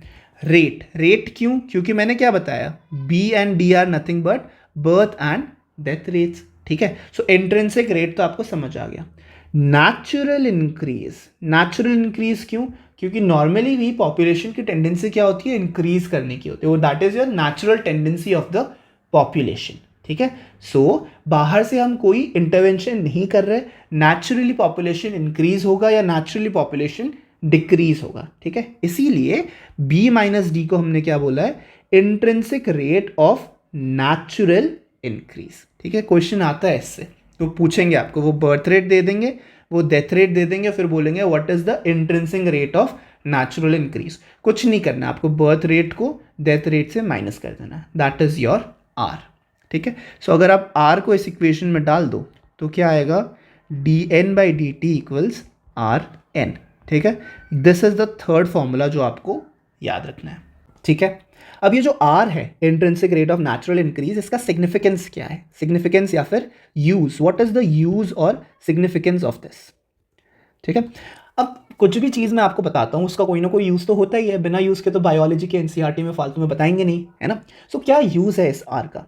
r is use to study effects on population, ठीक है। It is use to study effects, study effects on population, effects on population. किसके effects? Effects of biotic and abiotic factors, biotic and abiotic factors. आगे बताऊंगा मैं आपको, आगे बताऊंगा different different population interactions में आर कैसे चेंज हो रहा है, ठीक है। फॉर एग्जांपल अगर आपको यहाँ पे दूं, तो जब कंपटीशन होता है ना, कंपटीशन जब होगा तो जो कॉम्पिटिटिवली सुपीरियर स्पीशी होगी, सुपीरियर स्पीशी जो compete कर रही है, और एक इन्फीरियर स्पीशी होगी जो कंपटीशन में हार रही है ना। तो जो इन्फीरियर स्पीशी है उसका R will what, reduce. Reduce क्यों? आर क्या है? Birth rate minus death rate, मतलब पॉपुलेशन इंक्रीज करने की एबिलिटी। सो अगर सुपीरियर स्पीशी compete कर रही है और इन्फीरियर स्पीशी को सर्वाइव करने नहीं दे रही है, तो obviously it's R will decrease, है ना। सो आगे मैं कंपटीशन, म्यूचुअलिज्म हर जगह बताऊंगा कि आर अफेक्ट कैसे हो रहा है, ठीक है। अभी के लिए आर याद रखना, it is used to study factors that are going to affect the population, और उन फैक्टर्स का क्या इफेक्ट है, पॉजिटिव इफेक्ट है या नेगेटिव इफेक्ट है। अगर पॉजिटिव इफेक्ट होगा तो आर विल इंक्रीज, अगर नेगेटिव इफेक्ट होगा किसी पॉपुलेशन में उस फैक्टर का, तो आर विल डिक्रीज। सिंपल ये रूल याद रखना है, आर इंक्रीज होगा पॉजिटिव इफेक्ट में, आर डिक्रीज होगा नेगेटिव इफेक्ट्स में, ठीक है। तो ये जो फॉर्मूला आया हमारा, इसको अगर आप प्लॉट करो ग्राफ में, तो एक्स एक्सिस में आप टाइम प्लॉट करोगे, वाई एक्सिस में आप पॉपुलेशन डेंसिटी प्लॉट करोगे, तो आपको क्या मिलेगा? एक जे शेप्ड कर्व मिलेगा, ठीक है, क्योंकि ये एक्सपोनेंशियल इंक्रीज हो रहा है। तो this is the graph of D N by D T equals R N. याद रखना, what is the shape? It is the J shaped curve. अब ऑब्वियसली एक्सपोनेंशियल ग्रोथ है, तो इसको एक्सपोनेंशियल फॉर्मेट का भी एक इक्वेशन बना सकते हो। एक्सपोनेंशियल फॉर्मेट का इक्वेशन मतलब population at time T is represented by nt would be equal to population at time 0 e. What is e? E is the base of natural log to the power of rt. So this is your logarithmic equation, ठीक है। Same equation है, this equation and this equation, all three are same equations। बस एक में हमने क्या किया, एक में हम सिंपल फॉर्मेट में इक्वेशन दिखा रहे हैं और एक में हम लॉगरिथमिक फॉर्मेट में इक्वेशन दिखा रहे हैं। अगर न्यूमेरिकल एग्जाम में आएगा तो आपको इसी इक्वेशन से वो सॉल्व करना है, क्योंकि ऑब्वियसली लॉग निकालने आप नहीं बैठोगे बायोलॉजी के एग्जाम में, ठीक है। So that is your exponential growth. इसके अलावा हमारे पास एक और फॉर्मेट है ग्रोथ का, इसको हम बोलते हैं लॉजिस्टिक ग्रोथ, ठीक है। लॉजिस्टिक ग्रोथ का दूसरा नाम है, एक साइंटिस्ट के नाम पर पड़ा हुआ है ये, वर्लहर्स्ट पर्ल लॉजिस्टिक ग्रोथ। ये पहले आ रखा है, इस साइंटिस्ट के नेम से ये क्वेश्चन आ रखा था, ठीक है, वर्लहर्स्ट पर्ल लॉजिस्टिक ग्रोथ। क्या हो रहा है लॉजिस्टिक ग्रोथ में? अब देखो, कभी भी ना नेचर में अनलिमिटेड रिसोर्सेज तो आपको मिलेंगे नहीं। मतलब जो एक्सपोनेंशियल ग्रोथ में बता रहा था, it is a unrealistic thing कि आपने अज्यूम कर लिया कि रिसोर्सेज आपके पास अवेलेबल है, खत्म नहीं हो रही, तो कैसा ग्रोथ होगा। नेचर में वैसा नहीं होता। नेचर में there is always limiting resources, ठीक है। We have limited resources in nature. तो ऑब्वियसली जब लिमिटेड रिसोर्सेज है, तो जो ऊपर वाला ग्रोथ पैटर्न मैंने बताया वो फॉलो नहीं हो सकता। जब वो ग्रोथ पैटर्न फॉलो नहीं होगा, तो कौन सा ग्रोथ पैटर्न फॉलो होगा? Logistic growth pattern. जो लॉजिस्टिक ग्रोथ होता है वो हमारे 3 फेजेस में होता है। पहला होता है हमारा लैग फेज, ठीक है। लैग फेज में क्या, हमारा ऑर्गेनिज्म लैग कर रहा है, वो अडेप्ट कर रहा है ग्रो करने के लिए। फिर आता है हमारा लॉग फेज, ठीक है, और फाइनली हमारा आता है स्टेशनरी फेज, ठीक है। फाइनली हमारा आता है स्टेशनरी फेज। इन्हीं फेजेस के अलग अलग नाम दे रखे हैं, ठीक है, जैसे कि स्टेशनरी फेज को एसिम्प्टोट भी बोलते हैं, ठीक है। लॉग फेज को हम एक्सेलरेशन फेज, डिसेलरेशन फेज भी बोलते हैं, एक्सेलरेशन एंड डिसेलरेशन फेज, ठीक है। तो अब इसमें हो क्या रहा है? इसमें हो ये रहा है कि हमारे पास पॉपुलेशन डेंसिटी होगा, हमारे पास टाइम होगा ग्राफ में, ठीक है। तो एक तरफ पॉपुलेशन डेंसिटी यानी कि n, दूसरी तरफ टाइम यानी कि t। इनिशियली क्या होगा? लैग फेज बताया यानी स्लो ग्रोथ। उसके बाद क्या बताया? लॉग फेज बताया यानी कि वेरी फास्ट ग्रोथ। उसके बाद क्या बताया? स्टेशनरी फेज यानी कि ग्रोथ रुक जाएगा। ये ग्रोथ रुक क्यों रहा है? ये ग्रोथ रुक इसलिए रहा है क्योंकि हमारे पास लिमिटेड रिसोर्स प्रेजेंट है, ठीक है। लिमिटेड रिसोर्स प्रेजेंट है और लिमिटेड रिसोर्स होने की वजह से एक्सपोनेंशियल ग्रोथ हमारा अलाउ नहीं कर रहा। सिंपल है, अंडरस्टैंड करना भी सिंपल है, क्योंकि अगर हमारे पास नेचर में 10 ऑर्गेनिज्म को सर्वाइव करने का रिसोर्स है, फॉर एग्जांपल 10 ऑर्गेनिज्म को सर्वाइव करने का रिसोर्स है, तो जब तक ये ऑर्गेनिज्म 2, 4, 8 हो रहा होगा तब तक तो ग्रोथ अच्छे से दिखाएगा। लेकिन जैसे ही वो ऑर्गेनिज्म 10 पहुंच जाएगा, हमारा ग्रोथ रुक जाएगा, क्योंकि 10 से ज़्यादा ऑर्गेनिज्म सर्वाइव करने के लिए हमारे पास रिसोर्सेस नहीं है। सो अगर 10 से 12 भी बनेगा तो जो 2 एक्स्ट्रा ऑर्गेनिज्म है they will die and the population will stop at 10 organisms, ठीक है। सिंपल कॉन्सेप्ट है, रिसोर्सेस लिमिटेड है, ग्रोथ लिमिटेड होगी एक पॉइंट के बाद जहां पे रिसोर्स लिमिटिंग होना शुरू हो जाएगा। तो जिस पॉइंट पे ये रिसोर्स लिमिटिंग होना शुरू हो जाता है, उस पॉइंट को हम बोलते हैं कैरिंग कैपेसिटी, ठीक है। सो इस पॉइंट में हमारा रिसोर्सेज लिमिटिंग हुआ है। इस पॉइंट को क्या बोलेंगे हम? Carrying capacity. What is this carrying capacity? This is nature's carrying capacity. Nature's carrying capacity for a given population. ठीक है। How do you define it? It is defined as maximum number possible. कितना maximum number population का possible है? Maximum population number या maximum population density possible which is supported by the available resources. Supported by the available resources. ठीक है। Again simple English है। Carrying capacity, इस capacity के ऊपर नेचर एक्सेस ऑफ पॉपुलेशन को कैरी नहीं कर सकता, तो उसको हमने क्या बोला? Nature's carrying capacity. 3 फेजेस जो डायग्राम में अगर आपको दिखाऊं तो क्या होगा? दिस इज योर लैग, फिर ये जो आया this is your log, and फिर यहां से जहां पे नेचर्स कैरिंग कैपेसिटी उसने हिट कर दिया वहां से इट इज स्टेशनरी। ठीक है। तो that is your graph. Formula अगर पूछे तो कैसे रिप्रेजेंट करोगे उसको? It is represented as dn by dt। dn by dt क्या है? It is the change in the population, increase और decrease in given time t। ठीक है। याद रखना इट इज चेंज, हमेशा इंक्रीज नहीं होगा, कभी वो डिक्रीज भी हो सकता है। ठीक है। लेकिन अभी पॉपुलेशन ग्रोथ की बात करें इसीलिए हम इंक्रीज इंक्रीज इंक्रीज हर जगह करते हैं। ठीक है। So dn by dt is population increase equals rn k minus N by K. ठीक है। इससे अगेन क्वेश्चंस आ रखे हैं। ठीक है। इससे क्वेश्चंस आ रखे हैं। वो पूछेंगे what is the logistic growth of a population with r factor वो दे देंगे, एन इनिशियल पॉपुलेशन वो दे देंगे, एंड नेचर्स कैरिंग कैपेसिटी के वो बता देंगे। ठीक है। इससे क्वेश्चंस आ रखे हैं। इनफैक्ट इस फॉर्मूला से भी क्वेश्चन आ रखा है, विच of the following represents the logistic growth करके। ठीक है। और वो अलग अलग फॉर्मूलाज आपको उसमें दे देंगे। Always remember nature's carrying capacity logistic growth में आएगा, एक्सपोनेंशियल ग्रोथ में नहीं आएगा। एंड फॉर्मूला याद रखना r N into K minus N divided by K, where N is the population density. Population density at time t. ठीक है। N is the population density at time t, K is the nature's carrying capacity, and r is are intrinsic rate of natural increase. ठीक है। समझ आ गया इतना? सो इतना है आपका पूरा पॉपुलेशन ग्रोथ जो आपको समझ आना है और याद रखना है। ठीक है। इसके बाद हमारा आ जाएगा population interactions, which is another important topic जिससे क्वेश्चंस आते हैं।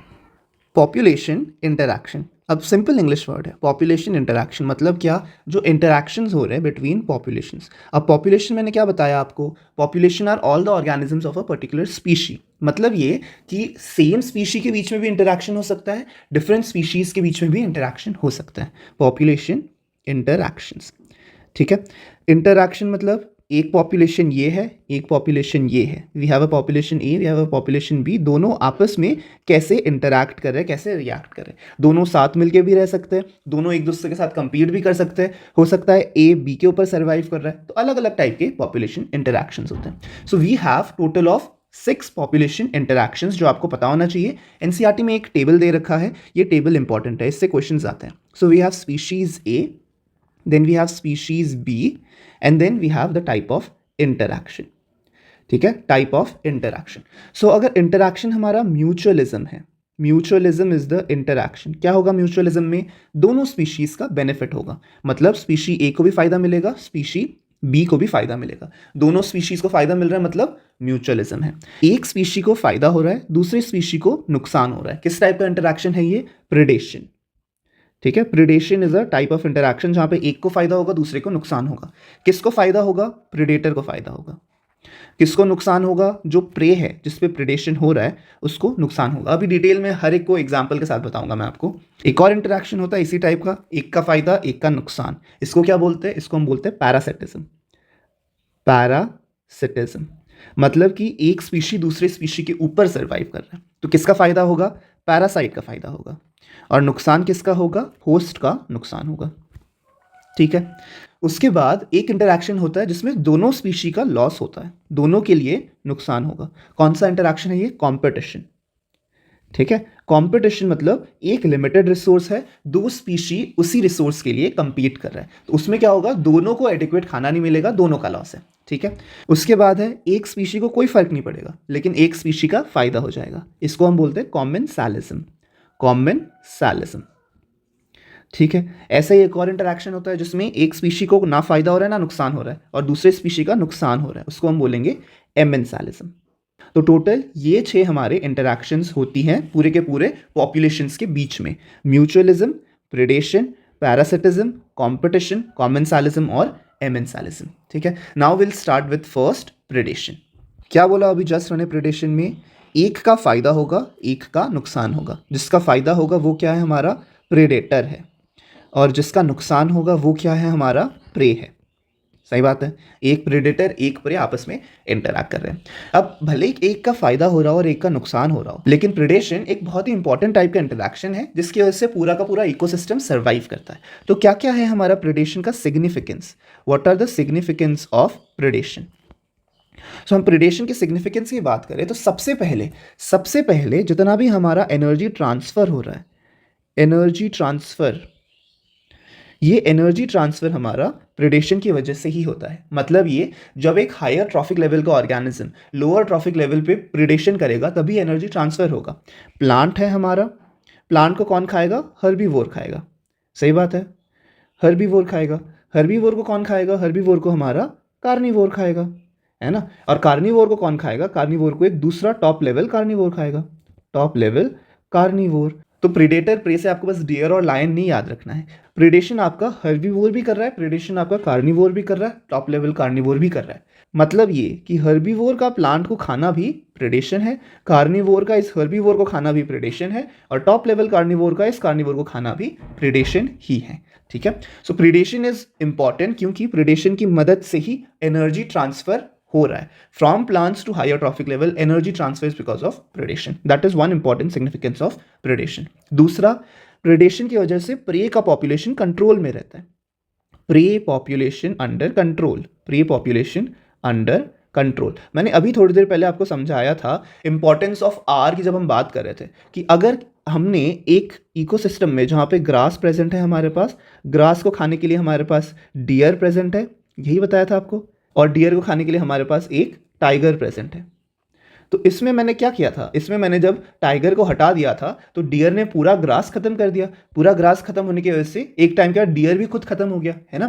तो अगर हम टाइगर को हटा देंगे या अगर हम लायन को हटा देंगे, जो कि हमारा डियर का प्रेडेटर है, तो जो हमारा डियर है that is a prey in this case, and lion और tiger is our predator in this case. तो अगर हम लायन को हटा रहे हैं तो प्रे का पॉपुलेशन बहुत ही ज़्यादा बढ़ जा रहा है, जिसकी वजह से हमारा इनिशियल जो प्राइमरी प्रोड्यूसर है वही डिस्ट्रॉय हो जा रहा है ना। That is why predation is important, क्योंकि वो प्रे पॉपुलेशन कंट्रोल में रखता है। अब अगर यहाँ पे लायन हमने हटाया नहीं होता, लायन प्रेजेंट होता, तो जितना भी एक्स्ट्रा डियर बन रहा है तो उसको तो तुरंत ही वो खा लेता, तो डियर का पॉपुलेशन हमेशा चेक में रहता। ठीक है, तो प्रे पॉपुलेशन को कंट्रोल में रखना भी प्रेडेटर का ही रोल है। इसके अलावा competition among the prey species उसको भी रिड्यूस करता है। क्या मतलब है ये, competition amongst the prey species. जैसे कि एक एग्जांपल अगर आपको दूं तो हमारे पास ग्रास है। अब ग्रास में यहाँ पे एक डियर की स्पीशी है, स्पीशी ए, और यहाँ पे दूसरी डियर की स्पीशी है, स्पीशी बी। ये बस अंडरस्टैंडिंग के लिए बता रहा हूँ आपको, ठीक है। एक स्पीशी ए आया, एक स्पीशी बी आया, दोनों डियर की स्पीशीज है। अब जो हमारे पास ग्रास है वो लिमिटेड ग्रास है, तो ए क्या करेगा, अगर पूरा ग्रास खा जाएगा तो बी के लिए ग्रास बचेगा नहीं, बी के लिए ग्रास बचेगा नहीं तो बी मर जाएगा। तो नेचर में हम ये नहीं चाहते, नेचर में हम स्पीशी डाइवर्सिटी मेंटेन करके रखना चाहते हैं, है ना। सो क्या करेगा, हमारा जो प्रेडेटर है, प्रेडेटर जो है वो एक ही स्पीशी पे अटैक करेगा, एक ही स्पीशी को खाएगा। एक ही स्पीशी को खाएगा तो एक ही स्पीशी कंट्रोल में रहेगी, तो ए अकेले पूरा ग्रास नहीं खा पाएगा, तो बी भी ग्रास खाएगा और बी भी सर्वाइव करेगा। और वैसे ही प्रेडेटर बी को भी खाएगा, प्रेडेटर बी को भी खाएगा, ताकि बी ऐसा ना करे कि पूरा घास खा जाए और ए के लिए कुछ बचे ही ना, है ना। सो ए और बी दोनों, ये जो ग्रास है हमारा, इसके लिए क्या कर रहे हैं, कॉम्पीट कर रहे हैं, है ना। और इस कंपटीशन में कहीं कोई एक स्पीशी गायब ना हो जाए, एक स्पीशी को डिसएडवांटेज ना हो, इसीलिए प्रेडेटर क्या इंश्योर करता है कि दोनों साइड की स्पीशीज को कंट्रोल में रखता है, ठीक है। So competition among prey species is reduced. अब कंपटीशन रिड्यूस हो गया तो क्या होगा, तो हमारा स्पीशी डाइवर्सिटी मेंटेन हो जाएगा, स्पीशीज डाइवर्सिटी इज मेंटेन्ड। अब कुछ एग्जाम्पल्स देखते हैं इन्हीं सिग्निफिकेंस के ऊपर कि कैसे प्रेडेटर का हमारे इकोसिस्टम में बहुत ही ज़्यादा इंपॉर्टेंस है। सबसे पहला एग्जाम्पल कि अगर हम एक प्रेडेटर को हटा दें तो क्या होगा। जो मैं डियर का एग्जाम्पल दे रहा था वो अब समझने के लिए एग्जाम्पल था, एक्चुअली ऐसा जो हुआ है उसका एग्जाम्पल मैं दे रहा हूँ अब। Predator keeping population of prey, prey population under control. कहाँ पे हुआ था, ये इंपॉर्टेंट है गाइस, इससे क्वेश्चन आता है, याद रखना है, ठीक है। कहाँ पे हुआ था ये हुआ था हमारा ऑस्ट्रेलिया में। ईयर याद रखना, इट वाज इन 1920s, ठीक है। हमारा प्रे क्या था, प्रे था हमारा एक प्लांट जिसका नाम है प्रिकली पियर कैक्टस, प्रिकली पियर कैक्टस। तो हमने किया क्या था, हमने प्रिकली पियर कैक्टस को इंट्रोड्यूस किया था, कहाँ पे, ऑस्ट्रेलिया में। इंट्रोड्यूस किया था मतलब ये नेचुरली ऑस्ट्रेलिया में होता नहीं है, लेकिन हम बाहर से ये ऑस्ट्रेलिया में लेके आए थे। मतलब ये कि ऑस्ट्रेलिया के लिए ये एक एलियन स्पीशी थी, ठीक है। अब कोई भी ऐसी एलियन स्पीशी आप बाहर से लेके आते हो तो ऑब्वियसली उसका प्रेडेटर तो वहाँ पे होगा नहीं, है ना। प्रेडेटर उस एरिया में होगा नहीं, प्रेडेटर तो नेचुरल एरिया में होगा। तो हुआ क्या, ये जो प्रिकली पियर कैक्टस था, इट स्प्रेडेड, ये बहुत खतरनाक तरीके से बहुत सारे लैंड में फैल गया। It spread in large range lands of Australia. तो जब वो ऑस्ट्रेलिया में बहुत ज़्यादा फैल गया तो उसको कंट्रोल नहीं कर पाए। कंट्रोल करने के लिए फिर क्या किया, हम इसका प्रेडेटर वापस लेके आए। क्या है इसका predator, predator is nothing but एक मॉथ है which feeds on cactus, moth feeding on cactus. और जैसे ही आप मॉथ को लेके आए वहां पे, it started feeding on the cactus, prickly peer cactus, और उसका पॉपुलेशन कंट्रोल में आ गया, ठीक है। सो ये एक एग्जांपल है कि कैसे अगर प्रेडेटर एक एरिया में नहीं है प्रे को कंट्रोल करने के लिए, तो प्रे बहुत ही ज्यादा अनकंट्रोलेबली ग्रो करता है, ठीक है। जितने भी हमारे बायो कंट्रोल एजेंट्स हैं, all bio control agents of agriculture, वो इसी प्रिंसिपल पे बेस्ड है कि क्या करेंगे, एक हम ऐसा प्रेडेटर लेके आएंगे जो उस पेस्ट को या फिर उस इंसेक्ट को खाएगा ताकि हमारे प्लांट को वो इंसेक्ट हार्म ना करे, ठीक है। So that is your first example. दूसरा example is how predator maintain species diversity of prey. Predator maintaining species diversity, maintaining species diversity कैसे मेंटेन करता है, इसका एक एग्जाम्पल है ये, ठीक है। सो अब ये कहां पे हुआ था, ये हमारा हुआ है, location is our American Pacific coast, ठीक है, अमेरिकन पैसिफिक कोस्ट। प्रेडेटर क्या है हमारा, predator is Pisaster, a starfish, Pisaster, ठीक है। प्रे क्या है, prey are number of invertebrates. तो हुआ क्या था, हुआ ये था कि एक एक्सपेरिमेंट में हमने जो पिसास्टर है इसको हटा दिया था एक एनक्लोज्ड एरिया से, from an enclosed intertidal area, enclosed intertidal area. क्या किया हमने, हमने जितने भी पिसास्टर है वहां पे उसको हटा दिया। तो जब आपने जितने भी पिसास्टर है उसको हटा दिया तो क्या देखा, हमने ये देखा कि with in a year more than 10 different species, more than 10 different species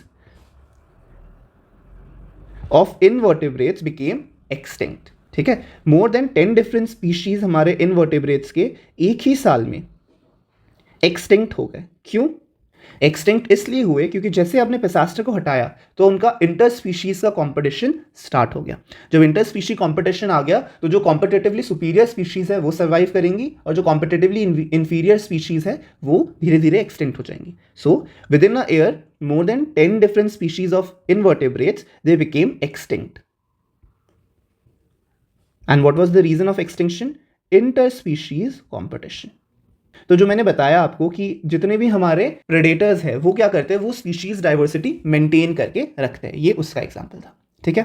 लेकिन ऐसा नहीं है कि प्रेडेटर सिर्फ प्रे की पॉपुलेशन को कंट्रोल करके रखते हैं। अगर प्रे के पास अपने डिफेंसेस नहीं होंगे तो प्रेडेटर प्रे की उस पॉपुलेशन को एंडेंजर भी कर सकता है ज्यादा प्रेडेशन की वजह से।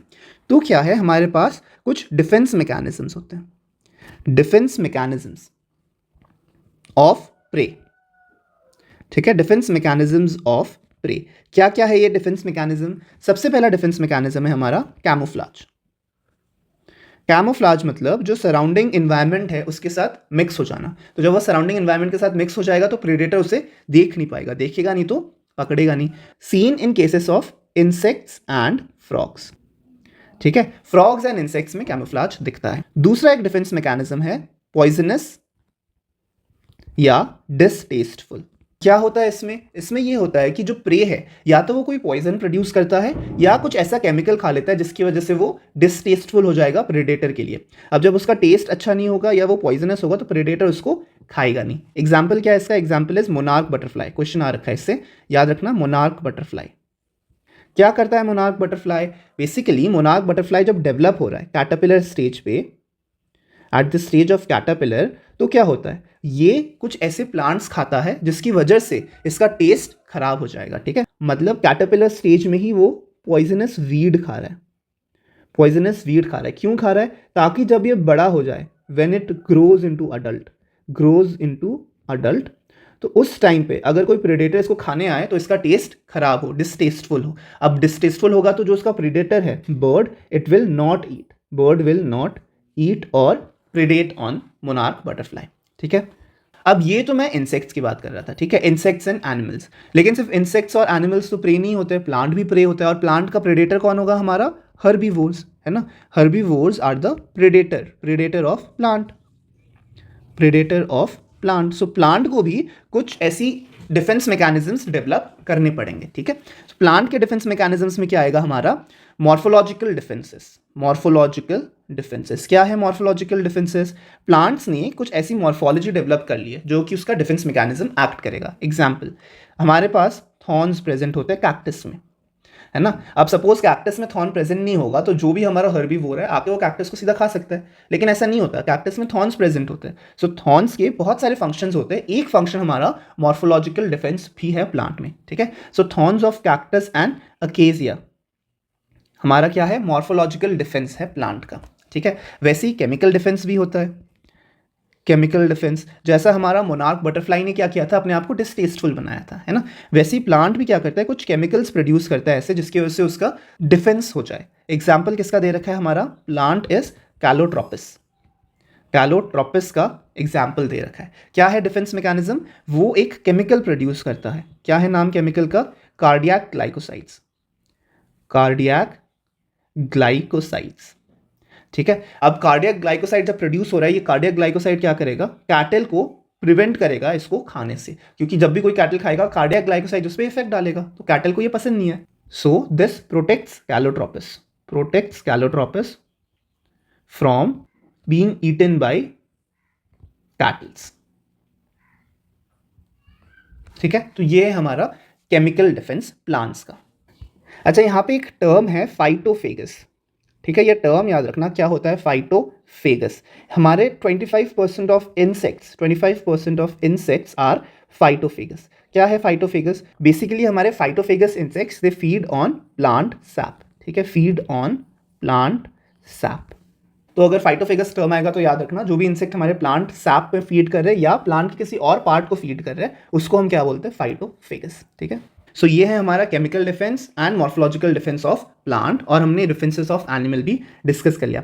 अब यहाँ पे देखो, जितने भी केमिकल्स हमारा प्लांट प्रोड्यूस करता है, जैसे कि हमारा निकोटीन एक केमिकल है जो प्लांट ने प्रोड्यूस कर रखा है, वैसे ही कैफीन भी एक केमिकल है जो प्लांट ने प्रोड्यूस किया है। क्विनीन एक केमिकल होता है जो प्लांट प्रोड्यूस करता है। जितने भी केमिकल्स प्लांट प्रोड्यूस कर रहा है जिसका प्लांट में कोई डायरेक्ट रोल नहीं है, इनडायरेक्टली वो डिफेंसेस है प्लांट के अगेंस्ट द ग्रेजर्स, जिसकी वजह से या तो प्लांट का टेस्ट खराब हो जाएगा या फिर प्लांट पॉइजनस हो जाएगा, कुछ ऐसा चेंज आ जाएगा जिसकी वजह से ग्रेजर्स जो भी है हमारे, कैटल्स जो भी है, वो ये प्लांट खाना अवॉइड करेंगे, ठीक है। So that is your entire predation for you. Now let's move to the next type of population interaction, that is our competition. क्या होता है कंपटीशन में? क्या बताया मैंने स्टार्टिंग में? कंपटीशन में both the species are at loss. मतलब ये स्पीशी ए और स्पीशी बी अगर आपस में कंपटीशन करने वाले हैं, दोनों ही स्पीशी को नुकसान होने वाला है। अगर इसी को डिफाइन करें तो competition is the process in which क्या हो रहा है, क्या बताया? एक स्पीशी कॉम्पिटिटिवली सुपीरियर है, दूसरा स्पीशी कॉम्पिटिटिवली इंफीरियर है। तो ऑब्वियसली एक स्पीशी ज़्यादा फिट है उस इकोसिस्टम के लिए, दूसरा स्पीशी कम फिट है। फिटनेस रिप्रेजेंट कैसे करते हैं हम? फिटनेस आर से रिप्रेजेंट करते हैं। What is r? R is are intrinsic rate of natural increase, बताया था ये मैंने आपको पॉपुलेशन ग्रोथ में। R is intrinsic rate of natural increase, है ना, नेचुरल इंक्रीज। क्या है आर का formula? R equals birth minus death, correct. So competition is the process in which fitness of one species, fitness of one species is significantly lower than other species, is lower than other species। अब बोलना क्या चाह रहे हैं इस definition में? मतलब ये कि ऑब्वियसली कंपटीशन में एक स्पीशी सुपीरियर है, दूसरा स्पीशी इन्फीरियर है, तो fitness of one species, fitness of inferior species is lower than, मतलब जो दूसरा सुपीरियर स्पीशी है उससे इन्फीरियर स्पीशी की फिटनेस कम होगी। फिटनेस मतलब r. So intrinsic rate of natural increase competitively inferior species की लोअर होगी than the other species, which makes sense. क्यों? क्योंकि कॉम्पिटिशन की वजह से क्या होता है, हमारा एवोल्यूशन होता है। So competition is the potent force of evolution. ठीक है, पोटेंट फोर्स ऑफ एवोल्यूशन। क्या मतलब है इसका? मतलब ये कि अगर स्पीशी ए सुपीरियर है स्पीशी बी से, सो ओवर टाइम पीरियड क्या होगा, जो स्पीशी ए है, सुपीरियर स्पीशी है, ये इवॉल्व करेगी और सर्वाइव करेगी, इवॉल्व एंड सर्वाइव। और जो कॉम्पिटेटिवली इंफीरियर स्पीशी है जो कि बी है, वो क्या होगा, धीरे धीरे इट विल बिकम एक्सटिंक्ट, है ना। यही कहता है हमारा एवोल्यूशन कि जो स्ट्रॉन्गर स्पीशी है वो सर्वाइव करेगा और इवॉल्व करता जाएगा, और जो वीक स्पीशी है जो नेचर में एग्जिस्ट नहीं कर पा रहा वो धीरे धीरे एक्सटिंक्ट हो जाएगा। So competition is the potent force of evolution. अब देखो अलग अलग टाइप के कॉम्पिटिशन्स होते हैं, कुछ टाइप्स जो एनसीईआरटी में बता रखा है। सबसे पहले क्या है, एक इंटरफेरेंस कॉम्पिटिशन मेंशन है। क्या? Interference competition. देखो जितने भी हमारे पॉपुलेशन इंटरैक्शंस है ना, वो सिंपल इंग्लिश जो बता रहा है वही चीज़ आपको इंटरप्रेट करनी है, इंग्लिश में जो बताया है वही उसका मतलब है। इंटरफेरेंस कॉम्पिटिशन क्या है? इंटरफेरेंस कॉम्पिटिशन का मतलब, अब हमें कॉम्पिटिशन का मतलब क्या समझ आता है कि हमारे पास रिसोर्स लिमिटेड है और इसी लिमिटेड रिसोर्स के लिए दो स्पीशी पीछे पड़ गई है, ए और बी स्पीशी इसी रिसोर्स के पीछे पड़ गई है। अब क्योंकि रिसोर्स लिमिटेड है और दोनों को सस्टेन नहीं कर सकता, तो एक स्पीशी जाके एक्सटिंक्ट हो जाएगा। यही समझ आता है कंपटीशन का मतलब। लेकिन इंटरफेरेंस कंपटीशन थोड़ा डिफरेंट है। क्या होता है इंटरफेरेंस कंपटीशन में? इंटरफेरेंस कंपटीशन में रिसोर्स लिमिटेड नहीं होता, जो रिसोर्स है हमारे पास ये अबंडेंट है, मतलब इतना ज़्यादा है कि दोनों स्पीशी ए को भी सस्टेन कर ले और स्पीशी बी को भी सस्टेन कर ले। लेकिन फिर यहाँ पे कंपटीशन कैसे हो रहा है? कंपटीशन ऐसे हो रहा है कि जो स्पीशी ए है इसकी प्रेजेंस की वजह से, जस्ट बिकॉज ये प्रेजेंट है यहाँ पे, इसके प्रेजेंस की वजह से जो बी की फीडिंग एफिशिएंसी जितनी एफिशिएंटली बी फीड कर सकता है, वो फीडिंग एफिशिएंसी रिड्यूस हो जाएगा। तो अगर आप डिफाइन करना चाहो इंटरफेरेंस कंपटीशन को, तो it is defined as feeding efficiency of one species,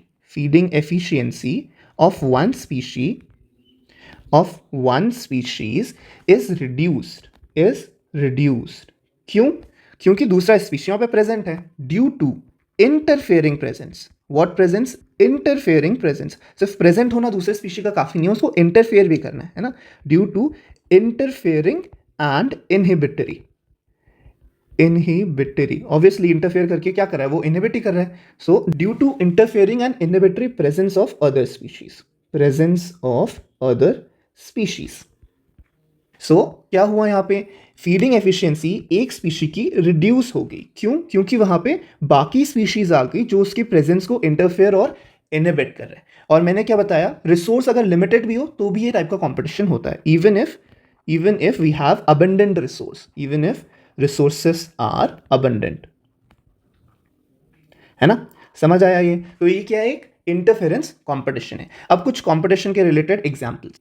सबसे पहला एग्जाम्पल है हमारा कंपटीशन ऑफ अनरिलेटेड स्पीशीज का। सारे एनसीईआरटी के एग्जाम्पल्स है, ठीक है। सबसे पहला एग्जाम्पल है कंपटीशन बिटवीन अनरिलेटेड स्पीशीज। ये भी होता है, मतलब ये कि जितनी भी स्पीशीज है, जरूरी नहीं कि सिर्फ स्पीशी के अंदर कंपटीशन हो या दो रिलेटेड स्पीशी की कंपटीशन हो, अनरिलेटेड स्पीशी का भी कंपटीशन हो सकता है। Competition between unrelated species. Example अगर मैं आपको बताऊं इसका, तो कहाँ पे देखा गया था ये? लोकेशन वॉज, ये ऐसे लोकेशन वाइज ही याद रखना, मैं ऐसे पॉइंट्स में बताऊंगा पूरा एग्जांपल, पॉइंट्स में आपको याद रखना है। क्वेश्चन ऐसे पॉइंट्स में आएगा, वो ऐसे ही पूछेंगे, which place competition between unrelated species was observed, या फिर वो स्पीशीज जो बताने वाला हूं वो यूज करके आपको क्वेश्चन पूछेंगे। बताऊंगा कैसे आएगा क्वेश्चन, ठीक है। तो लोकेशन याद रखना कौन सा था, साउथ अमेरिकन लेक्स। स्पीशीज कौन सी थी हमारी? स्पीशीज हमारी थी फ्लेमिंगो की, जिसके बीच में कॉम्पिटिशन चल रहा है, फ्लेमिंगो की स्पीशीज एंड फिशेस की स्पीशीज, ठीक है। अब इसमें से फिशेस क्या थी, वो उस लेक के रेसिडेंट्स है जो वहाँ पे हमेशा ही रह रहे हैं, और फ्लेमिंगोज क्या है, they are the migrant birds, migration करके उस जगह आ रहे हैं, ठीक है। और लिमिटेड रिसोर्स क्या था हमारा इसमें जिसके लिए कॉम्पिटिशन चल रहा था? Limited resource was the food, that is जू प्लैंकटन। लिमिटेड रिसोर्स वॉज जू प्लैंकटन्स इन द लेक, जू प्लैंकटन्स, ठीक है। तो क्या हुआ यहाँ पे हुआ ये कि हमारे जू प्लैंक्टन्स जो लिमिटेड रिसोर्स है नॉर्मली किसको फीड कर रहे थे, फिश को फीड कर रहे थे जो उस लेक में थे। लेकिन जब हमारे फ्लेमिंगोज आए, फ्लेमिंगोज ने क्या किया, फिश के साथ कंपटीशन स्टार्ट किया। अब देखो बिल्कुल अनरिलेटेड स्पीशीज है, फ्लेमिंगोज हमारे बर्ड्स है, फिशेस हमारी अलग ही क्लास को बिलोंग करते हैं ना, दोनों का आपस में कोई रिलेशन नहीं है, लेकिन फिर भी दोनों के बीच में कॉम्पिटिशन हुआ। So this is a example of competition between unrelated species. Next example is of competitive exclusion. Competitive exclusion क्या है? कॉम्पिटिटिव एक्सक्लूजन, अभी मैं स्टार्टिंग से बोल रहा हूँ स्पीशी ए स्पीशी बी, जिसमें से स्पीशी बी एक्सटिंक्ट हो जाएगा, है ना, तो इसी को क्या बोलते हैं हम? Competitive exclusion. डिफाइन अगर करना चाहो, डेफिनेशन इज अगर रिसोर्सेज आर लिमिटेड तो competitively superior species survives and it eliminates other species. competitively superior species will survive, competitively superior species will survive and eliminate other species। यही बताया मैंने आपको, तो इसी को हम बोलते हैं कॉम्पिटिटिव एक्सक्लूजन। क्या एग्जाम्पल है इसका? हमारे साइंटिस्ट हैं एक गॉज, ठीक है।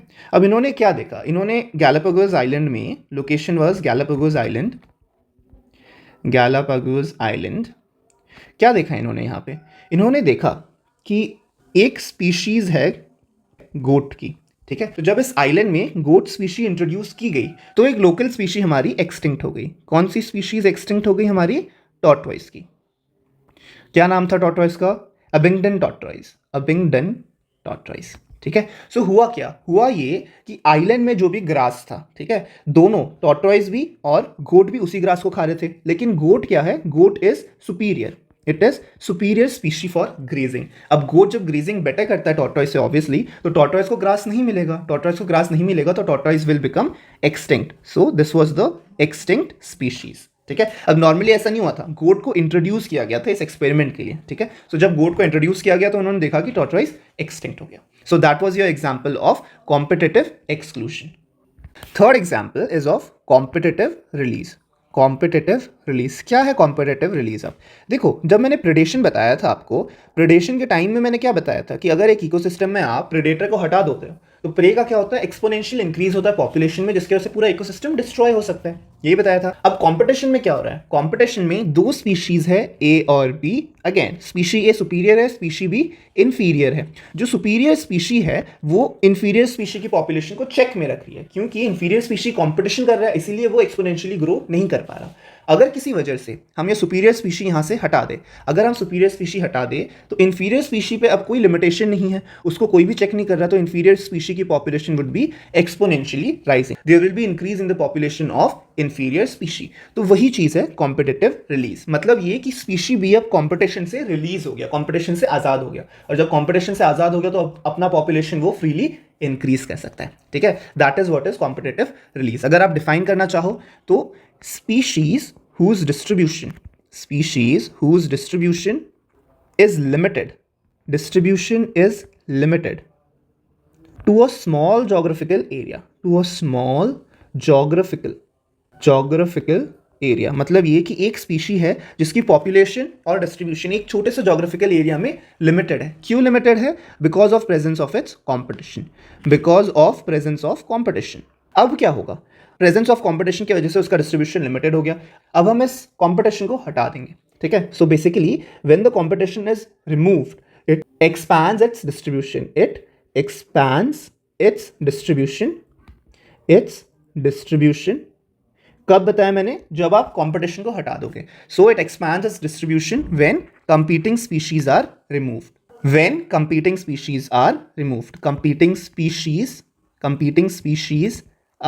रिमूव्ड, ठीक है। यही चीज समझाया था मैंने आपको, वही चीज डेफिनेशन बता दिया। स्पीशीज जिसका डिस्ट्रीब्यूशन लिमिटेड है to a small geographical area, अगर आप उसका कंपटीशन हटा दोगे तो क्या होगा? तो it will expand it's distribution, ठीक है। ये एक सिंपल सा एक्सपेरिमेंट किया था। अगेन किसने किया था एक्सपेरिमेंट? इस बार हमारे साइंटिस्ट का नाम है कॉर्नेल, ठीक है। कॉर्नेल ने ये एक्सपेरिमेंट किया था। कहाँ पे किया था? Rocky sea coast. इससे क्वेश्चन आ रखा है, ठीक है। रॉकी सी कोस्ट, इस एक्सपेरिमेंट से क्वेश्चन आ रखा है। रॉकी सी कोस्ट, ठीक है, rocky sea coast of Scotland. किन दो स्पीशीज के बीच में उन्होंने एक्सपेरिमेंट किया था? बार्निकल्स की स्पीशी थी, एक बार्निकल की स्पीशी थी बार्निकल बैलेनस, और दूसरी स्पीशी थी वर्सेस बार्निकल कैथामलस, ठीक है, सो ये दो स्पीशी थी जिसमें से Balanus was superior and Chthamalus was inferior. और देखा क्या गया, देखा ये गया कि नॉर्मली जो हमारा बैलेनस है it was dominating the intertidal space, it was dominating the intertidal space, intertidal area. ठीक है, और जैसे ही हमने बैलेनस को हटा दिया वहां से, हमारा कैथामिलस की पॉपुलेशन इंक्रीज होने लगी। मतलब ये कि Balanus which was dominating the intertidal area it was excluding Chthamalus, from the zone. और जैसे हमने बैलेनस को हटा दिया तो कैथामिलस का पॉपुलेशन इंक्रीज हो गया वहां पे। ठीक है, so that is what competitive release is. Suddenly they are release from the competition and they will to their maximum potential increase their population.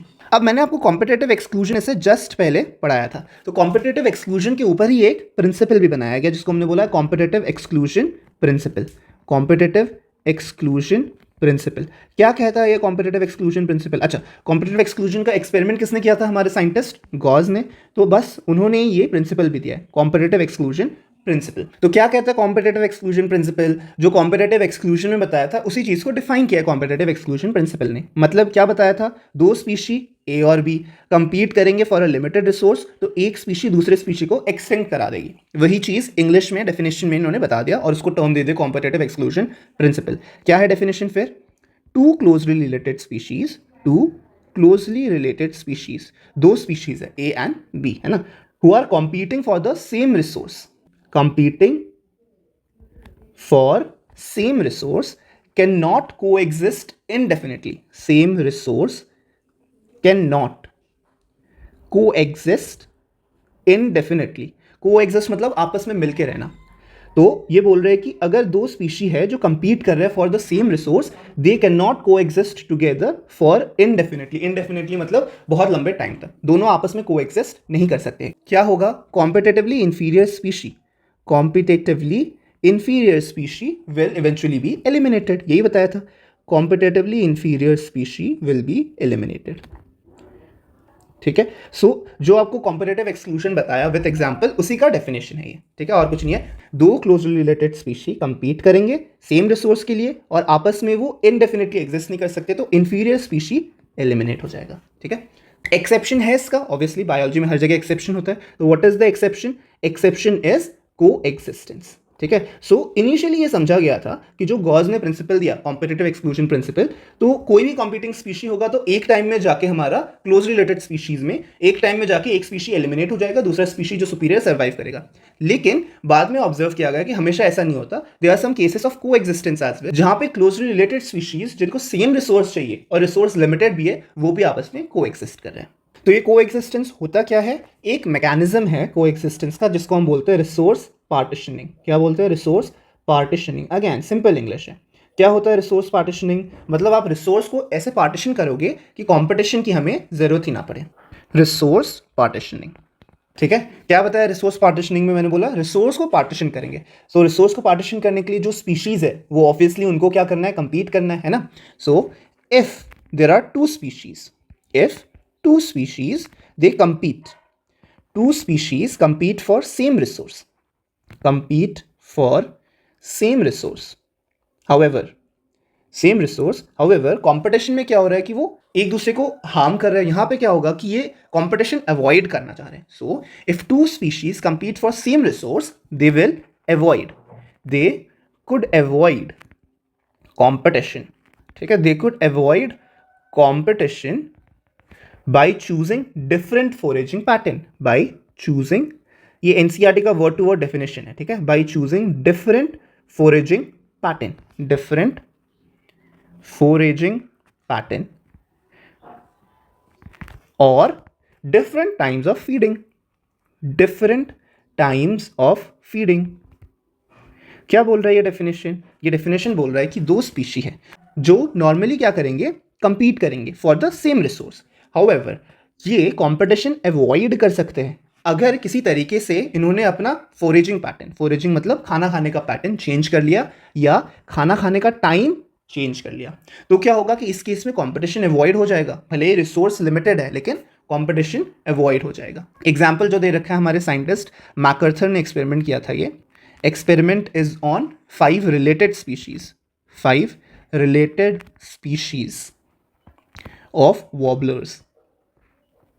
ठीक है, क्या देखा उन्होंने कि all 5 species of warblers they coexist कैसे कर रहे हैं? Because they have different foraging pattern, different foraging patterns, obviously different foraging patterns है तो दे कैन कोएग्जिस्ट. ठीक है, so that is your case of resource partitioning. ठीक है, with that we finish off the entire competition. अब हमारा 2 हो गया और 3 बचते हैं. 3 क्यों? क्योंकि एमेंसालिज्म एनसीईआरटी में डिटेल में नहीं दिया गया है तो हम भी उसको डिटेल में डिस्कस नहीं करेंगे. क्या है थर्ड हमारा? Third is parasitism. कैसा होता है पैरासिटिज्म? 2 स्पीशी ए और बी. क्या बताया था? एक का फायदा दूसरे का नुकसान. किसको फायदा हो रहा है? जो हमारा पैरासाइट है, पैरासाइट को फायदा होगा. किसको नुकसान होगा? हमारा होस्ट को नुकसान होगा. तो ये क्या है? पैरासिटिज्म है. अब देखो पैरासिटिज्म ना हमेशा साथ में इवॉल्व करते हैं. मतलब ये कि parasite has to survive on host के ऊपर ही वो सर्वाइव कर सकता है, बिना होस्ट के वो सर्वाइव नहीं कर सकता. इसीलिए पैरासाइट एंड होस्ट दे को इवॉल्व. बेसिकली पैरासाइट रादर को इवॉल्व विथ होस्ट, क्योंकि होस्ट क्या करेगा? होस्ट अपना एवोल्यूशन कैरी आउट करता रहेगा, इवॉल्व होता रहेगा. लेकिन पैरासाइट को उसी हिसाब से को इवॉल्व होना पड़ेगा, वरना पैरासाइट होस्ट के ऊपर सर्वाइव नहीं कर पाएगा. फॉर एग्जाम्पल, अगर host develops resistance against the parasite, then parasite को क्या करना पड़ेगा? कोई मैकेनिज्म डेवलप करना पड़ेगा to counter this resistance, counter the resistance, है ना? तभी जाके ये दोनों साथ में एग्जिस्ट कर पाएंगे. So always remember parasite and host they coevolve. ठीक है, तो पैरासाइट के टाइप्स क्या क्या होते हैं? There are 2 main types of parasites. ठीक है, कौन कौन से होते हैं ये 2 टाइप? एक होता है हमारा एक्टोपैरासाइट. देखो बायोलॉजी में ना एक्टो का मतलब होता है हमेशा आउटसाइड, और एंडो का मतलब होता है हमेशा इनसाइड. सो दूसरा टाइप क्या हो गया? एंडोपैरासाइट. एंडो मतलब इनसाइड. किसके आउटसाइड, किसके इनसाइड? होस्ट के. Outside of host and inside of host. ठीक है, आउटसाइड ऑफ होस्ट मतलब ये होस्ट के एक्सटर्नल सरफेस पे लोकेटेड है, external surface of host. Inside of host मतलब ये होस्ट की बॉडी के अंदर रहता है. So it lives inside the host. ठीक है, एग्जाम्पल अगर आपको दे दोनों का, तो एक्टोपैरासाइट का एग्जाम्पल क्या क्या है? एक्टोपैरासाइट का एग्जाम्पल हमारे ह्यूमंस में जो लाइस होता है, that is an example of ectoparasite. Dogs में अगर आपके पास पेट है तो उनमें टिक्स लगते हैं ना, so ticks is an example of ectoparasite on dogs. वैसे ही Cuscuta is an example of plant parasite. Cuscuta developing on hedge plants, it is again an example of parasite. ठीक है, so Cuscuta in fact it has evolve so wonderfully कि क्योंकि वो एक parasite है. Initially क्या था? Cuscuta was a normal plant मतलब उसके पास लीव्स भी थे, उसके पास क्लोरोफिल भी था. अब over the time of evolution Cuscuta ने क्या रियलाइज किया कि फोटोसिंथेसिस करने से अच्छा पैरासिटिज्म के थ्रू मैं अपने रिसोर्सेस ले रहा हूँ, तो that is a better option, है ना? वो किसी भी हेज प्लांट के ऊपर चढ़ जाएगा और उससे अपने रिसोर्सेस, उससे अपना न्यूट्रिशन लेना शुरू कर देगा. तो अब कसकटा को फोटोसिंथेसिस करने की जरूरत है नहीं. So over the course of evolution Cuscuta ने क्या किया कि अपना leaves as well as chlorophyll दोनों लूज कर दिया. It has lost its leaves as well as chlorophyll. ठीक है, लीफ और क्लोरोफिल दोनों ही लूज कर दिया. मतलब क्या? मतलब ये कि now it is purely a parasite जो कि अपना होस्ट से एनर्जी लेने वाला है, होस्ट से न्यूट्रिशन लेने वाला है. ठीक है, Cuscuta is an example of plant parasite.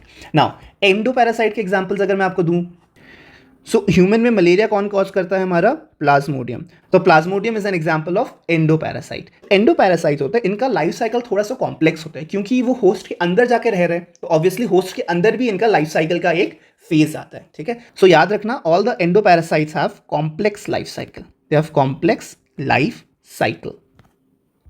लेकिन भले इनकी लाइफ साइकिल कॉम्प्लेक्स हो, एनाटमी बहुत सिंपल होता है. क्यों एनाटमी सिंपल होता है? क्योंकि देखो इसको ना होस्ट के अंदर सर्वाइव करना है, तो अगर अपना कॉम्प्लेक्स एनाटमी ये मेंटेन करेगा तो होस्ट के अंदर घुसेगा कैसे, घुस के अंदर सर्वाइव कैसे करेगा, है ना? तो क्योंकि इसको होस्ट के अंदर सर्वाइव करना है तो एनाटमी इसका सिंपल होता है, लेकिन लाइफ साइकिल इसका कॉम्प्लेक्स होता है. और ये लोग स्पेशल एम्फेसिस देते हैं ऑन रिप्रोडक्टिव पोटेंशियल.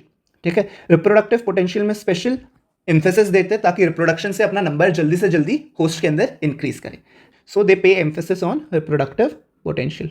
ठीक है, सो ये है आपका ecto and endo parasites, the 2 types of parasites that exist. So over the course of time parasites have adapted, ये बताया था मैंने आपको कि पैरासाइट को अडेप्ट करना है for the host. So there are some common adaptive features, कुछ कॉमन अडेप्टिव फीचर्स हैं जो सारे पैरासाइट्स में मिलते हैं। क्या क्या है? सबसे पहला, loss of unnecessary sense organ, loss of unnecessary sense organs, है ना। अब देखो, ना उन्होंने खुद को प्रोटेक्ट करना है किसी से, ना उन्होंने एक्स्ट्रा कुछ करके सर्वाइव करना है, ना ही इनको खुद अपना खाना लेना है। तो ऑब्वियसली जो भी अननेसेसरी सेंस ऑर्गन्स है इन्होंने धीरे धीरे क्या कर दिया, लूज कर दिया। जैसे कसकटा के एग्जाम्पल में मैंने बताया था, क्लोरोफिल और लीफ ही लूज हो गया उसका, है ना। सो अननेसेसरी जो भी इनका ऑर्गन है दे हैव लॉस्ट इट। दूसरी चीज क्या है, इनको होस्ट के साथ चिपक के रहना है। तो चिपकने के लिए they need some adhesive organ, so they have developed adhesive organs, adhesive organs to cling to the host, cling to host, ठीक है। वैसे क्या कर रही है, सीधा सीधा न्यूट्रिशन होस्ट से ले रहे, न्यूट्रिशन सीधा होस्ट से ले रहे, तो ऑब्वियसली कोई भी डाइजेस्टिव सिस्टम इनको नहीं चाहिए। So they have lost digestive system, so they have lost digestive system, digestive system, ठीक है। और वैसे ही क्या बोला, इनको अपना रिप्रोडक्शन हमेशा हाई रखना है, ताकि अगर होस्ट के मैकेनिज्म से कुछ पैरासाइट्स चले भी गए, डिस्ट्रॉय भी हो गए, तो नए पैरासाइट्स उनको जल्दी से जल्दी रिप्लेस कर सके। So they have developed high reproductive capacity, high reproductive capacity, ठीक है। सो ये चार हमारे कॉमन अडेप्टिव फीचर्स है पैरासाइट्स के to adapt and survive on the host. अब पैरासिटिज्म स्टार्ट करते हैं, मैंने क्या बोला था कि पैरासाइट का फायदा होगा, होस्ट का नुकसान होगा। क्या नुकसान होगा होस्ट का?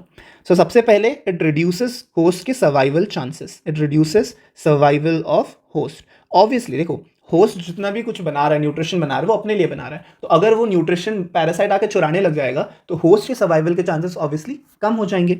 दूसरी चीज, अगर होस्ट को न्यूट्रिशन की कमी होगी तो होस्ट अच्छे से ग्रो नहीं कर पाएगा, so it reduces growth, reduces growth of the host, proper growth of the host. और ग्रोथ रिड्यूस होगा तो साथ में होस्ट का रिप्रोडक्शन भी रिड्यूस हो जाएगा, रिड्यूसेस रिप्रोडक्शन ऑफ होस्ट, ठीक है।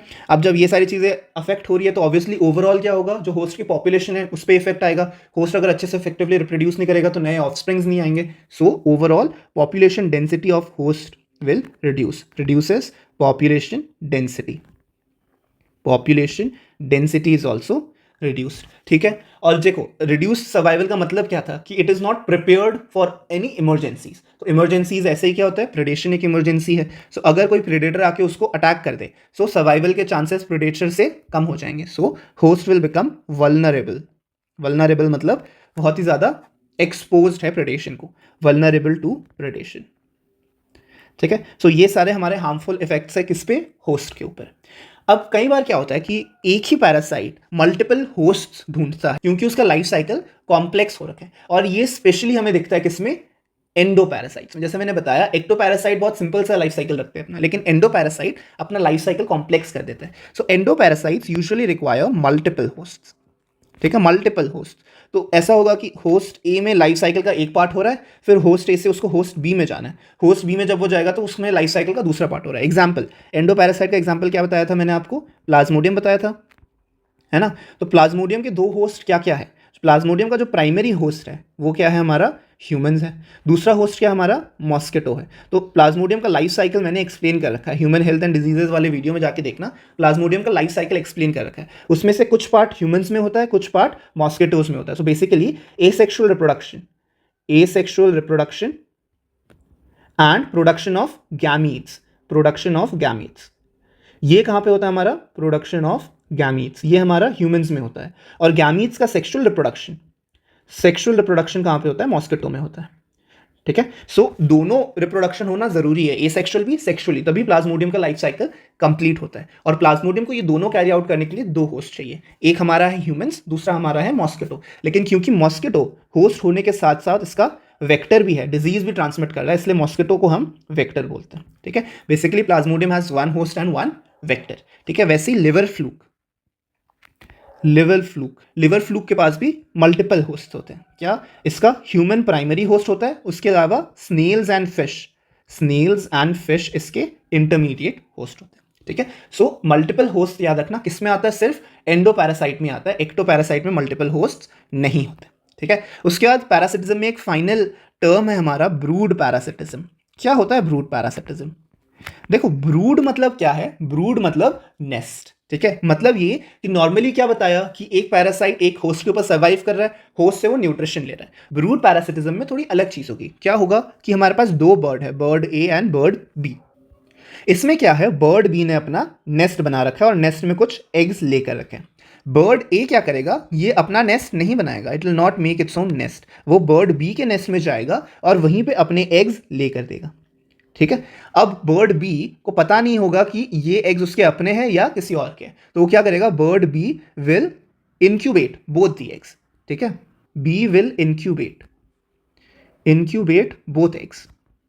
बोथ एग्स, ठीक है। तो पैरासिटिज्म यहां पे कैसे यूज हुआ, ए ने नेस्ट को, बर्ड बी के नेस्ट को यूज किया और अपने एग्स वहां पे ले कर दिया ताकि ए को इंक्यूबेशन का काम ना करना पड़े। इंक्यूबेशन मतलब होता क्या है कि एग ले करने के बाद बर्ड हमेशा एग के ऊपर बैठता है, बैठ के क्या करता है, वो एग को एम्बिएंट टेम्परेचर प्रोवाइड करता है ताकि अंदर जो चिक डेवलप होने वाला अच्छे से डेवलप होके बाहर निकले, है ना। हर बर्ड यही करता है। लेकिन ब्रूड पैरासिटिज्म में क्या होगा कि बर्ड ए इंक्यूबेट नहीं करेगा, बर्ड ए बर्ड बी के किसी भी नेस्ट में जाके एग ले कर देगा और वहां पे एग को छोड़ देगा ताकि बर्ड बी उसको इंक्यूबेट करे। एग्जाम्पल अगर दे तो जो हमारा क्रो है, इट इज अ होस्ट, ठीक है। मतलब ये कि क्रो ने नेस्ट बनाया है, क्रो ने अपना एक नेस्ट बनाया और उसमें एग लेकर रखा है अपना। अब उसमें क्या करता है कुक्कू बर्ड, कुक्कू या कोयल, ठीक है। Cuckoo bird comes and lays its own eggs, ठीक है, इधर ही एग ले कर देगा। अब क्रो क्या करेगा, क्रो आके इसके ऊपर इंक्यूबेट करने बैठ जाएगा, ठीक है। तो जब क्रो इसके ऊपर इंक्यूबेट करने बैठेगा तो क्या होगा, क्रो अपने एग को तो इंक्यूबेट करेगा ही करेगा, साथ में कोयल के एग को भी इंक्यूबेट करेगा क्योंकि उसे पता नहीं होगा कि these eggs are of coil, ठीक है। So that is your brood parasitism. Obviously उसको पता नहीं चल रहा, क्यों, क्योंकि कोयल का एग और उसके खुद का egg they are very similar looking. तो ओवर टाइम एवोल्यूशन में अगर किसी वजह से क्रो के एग का कलर या अपीयरेंस चेंज हो गया तो कुक्कू बर्ड को भी उसी हिसाब से इवॉल्व करना पड़ेगा ताकि उनका एग सेम रहे as the host egg. So evolution में parasite bird egg has to evolve to look similar to the host egg. So example याद रखने में आपको मुश्किल नहीं होगी। अगर आपने 3 इडियट मूवी देखी है तो उसमें यही एग्जाम्पल मूवी के बिल्कुल स्टार्टिंग में दिया गया था कि कैसे कुक्कू अपना एग क्रो के नेस्ट पे ले करता है और जैसे ही कुक्कू का चिक निकल के आता है वो सबसे पहले क्रो के एग्स को गिरा देता है, सर्वाइवल ऑफ द फिटेस्ट, है ना। So that was just a small movie reference. सो ये हो गया हमारा पूरा का पूरा parasitism. Now let's move to fourth type of interaction, that is commensalism. क्या हो रहा है कॉमेंसालिज्म में, देखो क्या बताया कॉमेंसालिज्म में इंटरैक्शन में, एक का होगा फायदा, दूसरे का होगा ना फायदा ना नुकसान, ठीक है। एग्जाम्पल, इसके पास एग्जाम्पल्स आपको याद रखने हैं। एग्जाम्पल अगर आपके मुंह दूं तो orchid growing as an epiphyte on mango, orchid on mango. देखो क्या हो रहा है, मैंगो को ना फायदा है ना नुकसान है, लेकिन ऑर्किड को क्या कर रहा है, सपोर्ट मिल रहा है to grow. So it is an example of commensalism. Remember, orchid on mango is not parasitism, ठीक है। नॉर्मली क्या बताया था, Cuscuta growing on a hedge plant is parasitism, but orchid growing as an epiphyte on mango is not parasitism. Orchid grows as an epiphyte, it is an example of commensalism, ठीक है। वैसे ही barnacles on whale, again example of commensalism. Whale को ना फायदा हो रहा है ना नुकसान हो रहा है, बार्निकल्स आर बेनिफिटेड, ठीक है। वैसे ही cattle egret and grazing cattle, ठीक है। यहां पे क्या हो रहा है, कैटल एग्रेट और ग्रेजिंग कैटल में क्या होगा कि जब कैटल मतलब कोई भी भैंस या फिर गाय जब भी घास चल रही होगी, क्या करते हैं, चलने की वजह से they keep clearing out the vegetation. तो जब वेजिटेशन को क्लियर आउट करेंगे तो वेजिटेशन क्लियर करते ही इंसेक्ट्स मिलेंगे, और इंसेक्ट्स को कौन खाएगा, कैटल एग्रेट खाएगा। इट इज द बर्ड जो कैटल के ऊपर घूम रहा होता है, या जब कैटल ग्रेजिंग कर रहा होता है उसके आसपास घूम रहा होता है। तो जैसे कोई भी इंसेक्ट दिखेगा, कैटल एग्रेट जाके उस इंसेक्ट को खा लेगा। So cattle egret will feed on insect and grazing cattle will clear out the vegetation, exposing insects, ठीक है। So it is a type of commensalism.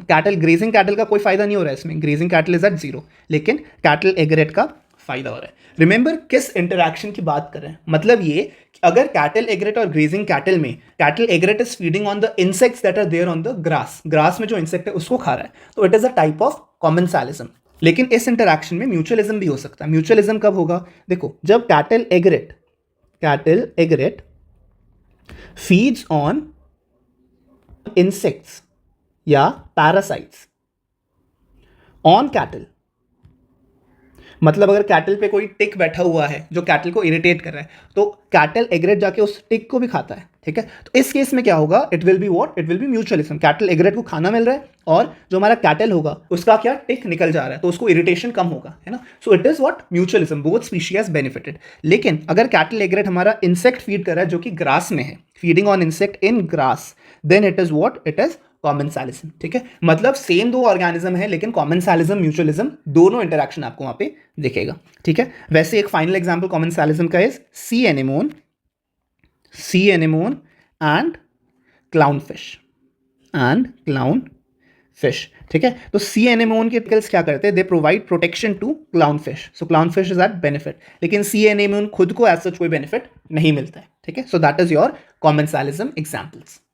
Again remember this example of cattle egret and grazing cattle. बस cattle egret दिखते ही excite होकर जाके उसको कॉमेंसालिज्म mark नहीं कर लेना, देखना कि कैटल एग्रेट फीड किस पे कर रहा है, क्या वो कैटल के इंसेक्ट पे फीड कर रहा है, कैटल के लाइस और टिक पे फीड कर रहा है, या फिर वो इंसेक्ट जो ग्रास में है उस पर फीड कर रहा है। अगर कैटल के इंसेक्ट पे फीड कर रहा है तो वो क्या है, म्यूचुअलिज्म है। अगर वो ग्रास पे फीड कर रहा है तो क्या है, वो कॉमेंसालिज्म है।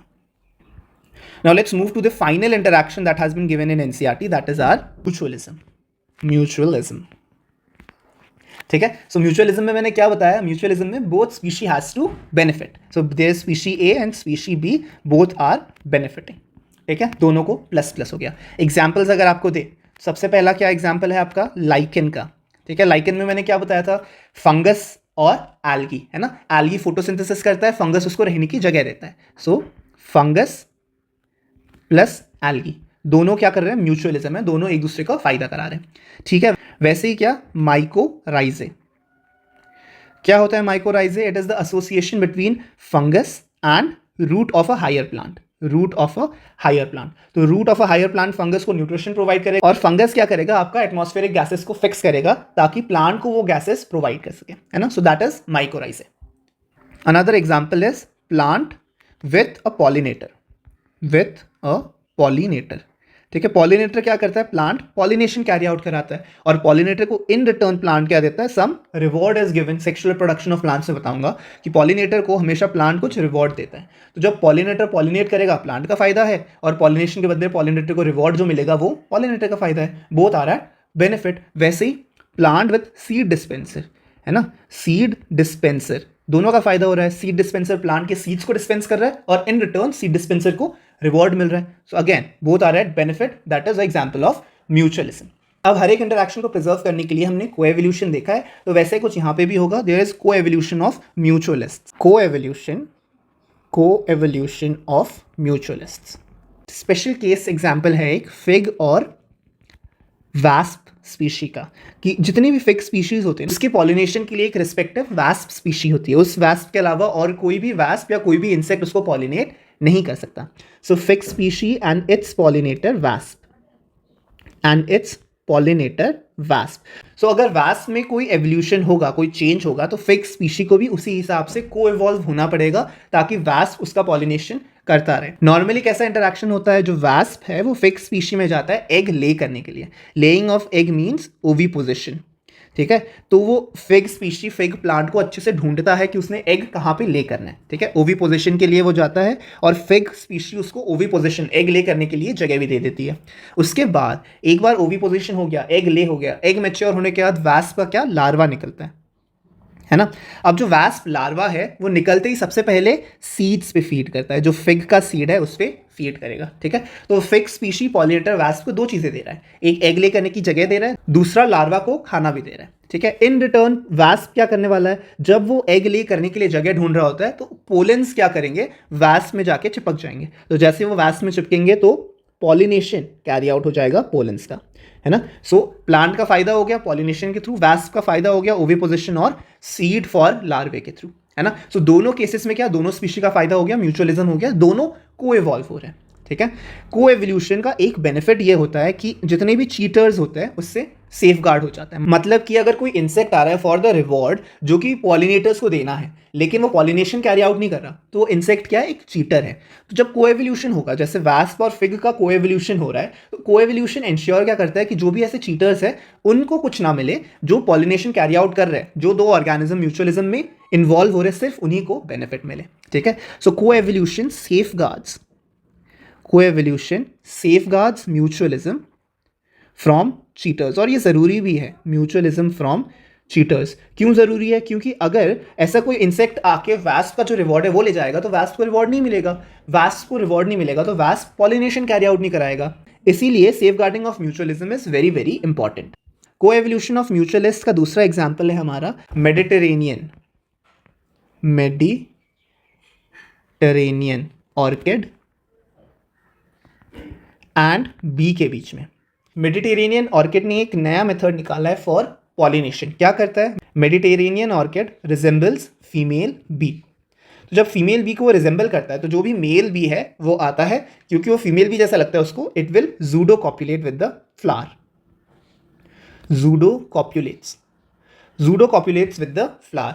Eight the time of pseudocopulation, जब वो जूडो कॉपुलेट कर रहा होता है उसी टाइम पे कुछ पोलन्स उस मेल बी पे झड़ जाते हैं। जैसे ही उस पर कुछ पोलन्स चढ़ेंगे तो जब वो दूसरे प्लांट में जाएगा जूडो कॉपुलेट करने, तो पॉलिनेशन हमारा हो गया। ठीक है। अब यहाँ पे कोएवोल्यूशन कैसे काम कर रहा है? कोएवोल्यूशन ऐसे काम कर रहा है कि अगर बी के फीमेल्स में कोई चेंज आ जाए, if female bee have some change, may be वो कलर हो सकता है, मे बी वो पैटर्न हो सकता है, कुछ भी चेंज हो सकता है जिसकी वजह से female bee is now different from Mediterranean orchid. अगर ऐसा केस होगा, जैसे ही फीमेल बी अलग हो जाएगा तो मेल बी इस ऑर्किड को जूडो कॉपुलेट करने नहीं आएगा। सो कोएवोल्यूशन में जो चेंज आपका फीमेल बी में आया है, ऑर्किड को भी वही चेंज लेके आना पड़ेगा ताकि जूडो कॉपुलेशन कैरी ऑन होता रहे और उसका पॉलिनेशन साथ में होता है। अगर वो चेंज हमारा ऑर्किड लेके नहीं आएगा तो पॉलिनेशन ऑर्किड का नहीं हो पाएगा, और पॉलिनेशन नहीं होगा तो ऑर्किड का रिप्रोडक्शन आगे नहीं होगा। So that is another example of coevolution in mutualism. ठीक है।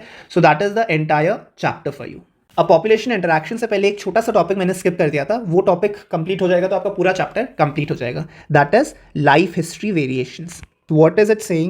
It is basically saying कि evolution will always help you to evolve into a fitness species। मतलब ये कि कोई भी reproductive strategy आप तभी develop करोगे, evolve करोगे अगर वो आपको higher Darwinian fitness they. Darwinian fitness is reproductive fitness. Remember, what is Darwinian fitness? Darwinian fitness, it is nothing but reproductive fitness। आप कितने reproductively fit हो to increase your population, that is Darwinian fitness। और पूरा मैंने क्या बताया population growth से कि reproductive fitness is evaluated with R. Higher the value of R, higher the value of R, more reproductively fit it is, more reproductively fit the species is. ठीक है। So basically कोई भी strategy evolution के through, कोई भी strategy तभी आती है जब वो स्ट्रैटेजी आपको हायर आर वैल्यू दे। अगर वो स्ट्रैटेजी या वो ट्रेट आपको हायर आर वैल्यू नहीं दे रहा है तो वो डार्विनियन फिटनेस को कंट्रीब्यूट नहीं करेगा, और एवोल्यूशन कोई भी ऐसी चीज आपको प्रोवाइड नहीं करेगा जो कि हायर आर वैल्यू ना दे। ठीक है। सो हर ऑर्गेनिज्म का जो भी रिप्रोडक्टिव स्ट्रैटेजी है उसको हायर आर वैल्यू देने के लिए ही बनाया गया है। अब इस टॉपिक में कुछ एग्जाम्पल्स है जो इंपॉर्टेंट है और ज्यादा कुछ ध्यान देने की जरूरत नहीं है, एग्जाम्पल्स आपको याद रखने हैं। रिप्रोडक्टिव स्ट्रैटेजीज के एग्जाम्पल्स हैं। सबसे पहला एग्जाम्पल है organism that breed once in lifetime, मतलब पूरे लाइफ टाइम में एक ही बार वो ब्रीड करेंगे। कौन कौन से एग्जाम्पल्स है? Pacific salmon fish, Pacific salmon fish and bamboo. तो अगर एग्जाम में पूछा गया which of the following reproduces only once in lifetime, birds, mammals, oyster, Pacific salmon fish, तो remember it is Pacific salmon fish that reproduces only once in its entire lifetime. ठीक है। अब अगर एक organism है जो only once in entire lifetime reproduce कर रहा है तो उसका कॉन्ट्राडिक्टरी दूसरा ऑर्गेनिज्म होगा जो कि मल्टीपल टाइम्स रिप्रोड्यूस करेगा, मल्टीपल टाइम्स। अब मल्टीपल टाइम्स के एग्जाम्पल्स तो आप सबको पता ही है, कॉमनली सीन है। तो जितने भी बर्ड्स है, जितने भी मैमल्स है, all these they produce offsprings multiple times, they reproduce multiple times in their life span. ठीक है। तीसरी स्ट्रैटेजी क्या है? तीसरी स्ट्रैटेजी है छोटे छोटे ऑफस्प्रिंग्स लेकिन बहुत लार्ज नंबर में। So large number but small size offsprings, small size offsprings। किस में दिखता है ये? This is seen in oyster, this is seen in pelagic fish. ठीक है, ऑयस्टर एंड पेलाजिक फिश। अब large number small size of springs है तो इसका ठीक उल्टा भी होगा, small number large size of springs, small number large size. किस में दिखता है ये? Again birds and mammals, birds and mammals. So basically life history variations कहना यही चाहता है कि जितना भी वेरिएशन आएगा आपके थ्रू आउट लाइफ में, जितना भी एवोल्यूशन आएगा एक ऑर्गेनिज्म के पॉपुलेशन में, all those evolutions will take the organism and the population to reproductive fitness. जितना ज्यादा रिप्रोडक्टिवली फिट होगा उतना उसका हायर चांसेस होगा सर्वाइव करने के। सो किसी भी दो पॉपुलेशन इंटरैक्शन में जिस पॉपुलेशन का आर स्ट्रॉन्गर होगा, जिस पॉपुलेशन का आर हायर होगा, that population will survive the interaction. ठीक है, so that is the entire chapter for you. I hope आपको ये चैप्टर समझ आया हो। आई नो थोड़ा सा बोरिंग काइंड ऑफ चैप्टर है, लेकिन सारी चीज़ें थोड़ी ऑर्गेनाइज तरीके से समझाने की मैंने कोशिश करी है।